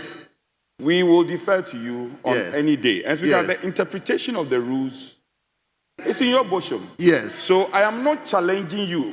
Because if I wish to challenge your ruling, I know the routes by which I want to come by. But let this serve as a good precedent that one day all of us who may recall. Honorable, you phrase it. Yes. Because he stands in breach of 93.8. He's in breach. 93.8. Members don't have copies. Honorable, don't worry, you will do your statement, but get the fact. Get the fact. And this is parliamentary jurisprudence. You should get the fact. Having said that, I submit to you and I yield to you. Thank you. Honorable Richard Cooley, let's hear you. Try to paraphrase and make a statement out of the urgent nature you want to let Ghanaians hear. Thank you very much, Honorable Speaker. On the 13th of June, in my constituency, there was a very severe rainstorm that hit quite a large area in the district. The rainstorm ripped off the roofs of over 100 houses in one village called Tupari, and about 23 in another village. And the issue is quite severe. The JSS school was brought down, and therefore the children are no longer going to school. Fortunately, no casualties were recorded except the destruction of property. So the situation is very dire, and as you are aware, we are now in the rainy season. So the people don't have anywhere to stay. So the situation needs the attention of everybody. And I was coming to make this statement not to raise any controversial issue, but just to report what happened out there. It looks like the Upper West, Laura reported today of the death of students, and we are neighbors. And I also now have this problem, and it happened 2 days in between them. So the situation is quite dire. I don't want to go further to elaborate on this issue, but to say, please, we have contacted most of the stakeholders, and we have actually already contacted Get Fund to see if they could, as a matter of agency, do some repairs on the school block so that the MP for Nandom for raising this very important matter. It concerns Lambuse as much as it does to Nandom. On the 27th of April, we had a rainstorm like that. A second one occurred on the 27th of May, and our only E block, the roof is gone. And this has students in. So currently, it's a very precarious situation for us. And the rainstorm he has just described also swept through portions of my constituency. In fact, my own home in the constituency has been without electricity since the 13th of June. And communities like Kocha, Sentu, Bengbala, Kukuwo, all in the Lambuse constituency have been without electricity because of the distraction of several electricity, high tension and low tension poles. So it's a very dire situation, and we want to call, in addition to the Ministry of Education, to provide urgent assistance to these schools because school is in session. Also on the NEDCO and VRE to try to restore electricity supply to the affected communities. But this predicament, Right Honorable Speaker, brings to the fore the effect of climate change in these communities. Tree felling in our constituencies, and the global climate change is contributing to this. And I think that we all must rise up to this challenge and exhibit behaviors that will minimize such catastrophes.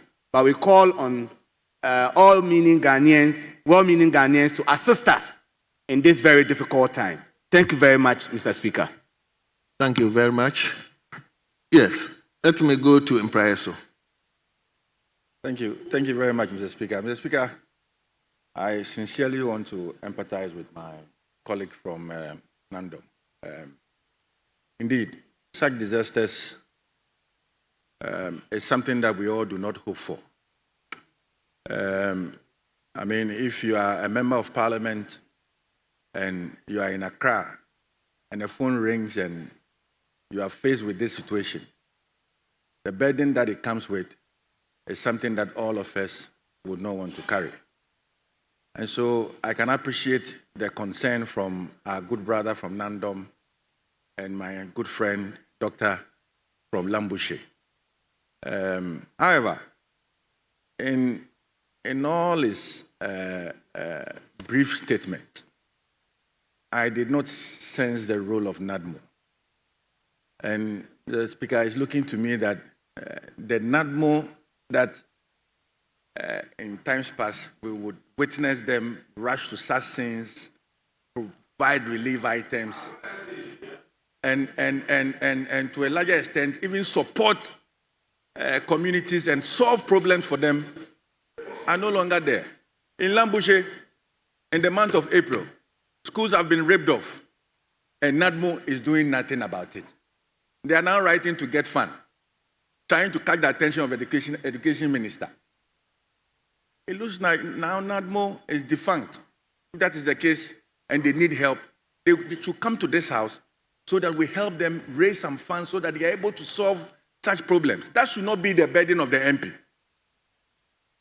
If you were to talk to the MP in private, he will tell you that he's trying to raise private money to go and solve the problems, when we have a state institution called NADMO, which is responsible for providing immediate relief for such occurrences. So please, let us not politicize it. Let's not politicize it. It is a reality that in the last 5 months, NADMO seems to have gone down. And there's the need to do more. There's the need to do more to pump life to pump life into the National Disaster Management Body. Mr. Speaker, with these few words, I empathize with my colleague, and I pray that His Excellency John Mahama would, with the scarce resource that is available to him, instruct NADMO to quickly go to his aid, support him, It needs help. It needs help. So this is not the time to politicize it. It needs help. So NADMO, we are calling on you. Stop taking videos and pictures and putting on TikTok and go to the aid of our brother. Thank you very much, Mr. Speaker. Should come up, and even Ghana National Fire Service, to educate our people, because rampant environmental destruction, such as indiscriminate bushfire burning, tree felling, indiscriminate land degradation, including associated environmental destruction, are becoming so rampant. Therefore, our communities need some kind of education that these things lead to environmental depletion. The climate cover is becoming completely depleted. A time will come, it will no more be the issue of Nandom alone that Ghanaians will be looking at. For that time, it will be the whole Ghana, whereby there may not be anybody to write the history about us. Therefore, the issues of environmental degradation must be taken seriously. It's against this background that I want to call on the various schools in our country. It's very important and timely, very relevant, that the president has launched an initiative known as One Man, One Tree initiative. We want the schools to go back to the old days where school children were made to plant trees on their compounds. This all help to check environmental degradation, such as rainstorms that we are seeing now. Some schools were completely devastated because there were no trees or no environment cover around their school compounds. It's against this background we want to call on the stakeholders in education, especially the headmasters, the teachers, to all take tree planting exercise seriously around their schools, and also educate our farmers to stop indiscriminate devastation of the environment, so that our environment cover will be protected for the good of all Ghanaians. Thank you very much for the opportunity to contribute to my friend's statement. I'm grateful, Mr. Speaker. Yes. Lastly, let me listen to the lady. You want to speak? No, sir. Do you want to speak? Okay. Let me go to Elmina. Thank you very much, Mr. Speaker. I sympathize with our brother, with the issues that he has. And I know that when there's any national disaster, they want to call on NADMO. But what I wanted my brother OPK to understand is this. NADMO has not had resources for several years. It's not just the last 5 months. Weren't you in this country when we had flooding in the Volta region? What did NADMO have at that time? What did NADMO give? Master, you see, we are politicians, but sometimes, let's make sure that we tell the truth. Let's make sure we tell the truth. NADMO hasn't been resourced for several years. You can't just say that it's just this last 5 months. So, honorable member for Elmina. Yes, sir. I thought you were going to contribute today. Exactly. Why? I'm contributing. Focus on this. You don't focus on honorable OPK. Mr. Speaker, I'm contributing to it. You see, the other side, you hear them talking about posterity. That's all that I wanted to explain to them. Thank you very much, Mr. Speaker. Thank you. Honorable members, I want to come to leadership. Leadership. Oh, it's over. Let me thank you for honorable member. Tomorrow I'll give you the opportunity. So let me thank all of you for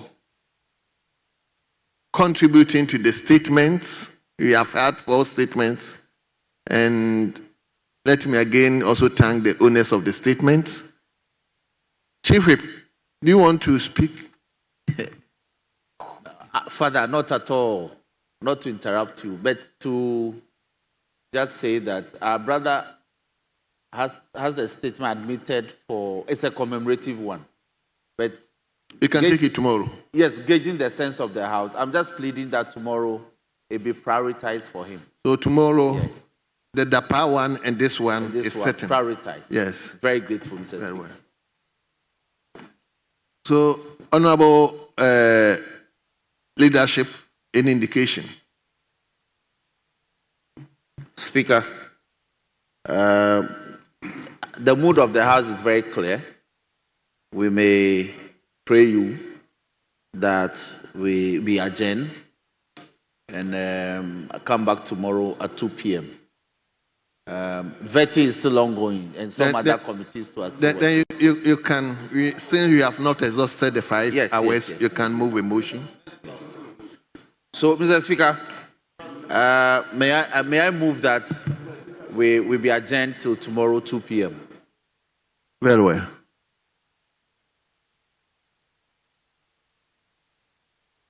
Speaker, I second this motion. A few words. Yes, Speaker, in doing so, just a few words. Immediately you got up, Professor Barrio was just laughing. Yes, Speaker, he's my good friend. Oh, I see. Speaker, I looked through the order paper today, and my respected Chief Whip will bear with me that the order paper today is skeletal. Most skeletal. Well, if I reference the update the majority, the leader of the House gave us, the number of bills, the number of agreements, today we did not do even a single public business. Are you proud of that? Just that. Are you just what? Even that one, it was order paper addendum. Order afterthought. It was an afterthought. So I will urge my respected. I want to urge. So in seconding the motion, I want to urge my colleagues. You see, the health of honorable members are very important. We pile up the business, and then look behind you. So they pile up the business, and then few days to rising, they'll bring everything. It affects our health. So, Speaker, having said this, I gladly second the motion. Thank you. I think tomorrow we have questions. The gender minister will have questions to answer. The Works and Housing Minister will have questions to answer. The Labor, Jobs and Employment Minister also have questions to answer. At least tomorrow we have 3 ministers. Well, I don't know. I don't have the Foreign Affairs here. Very well. So, honorable members, the motion has been moved and it has been seconded. The question is, as many as are in favor of the motion say aye. All those against say no. Honorable members, the ayes have it. The motion to adjourn is carried, and that this House is accordingly adjourned to tomorrow, 2 o'clock afternoon. Tomorrow, 2 o'clock afternoon. That is 14 hours Greenwich Mean Time. The House stands adjourned.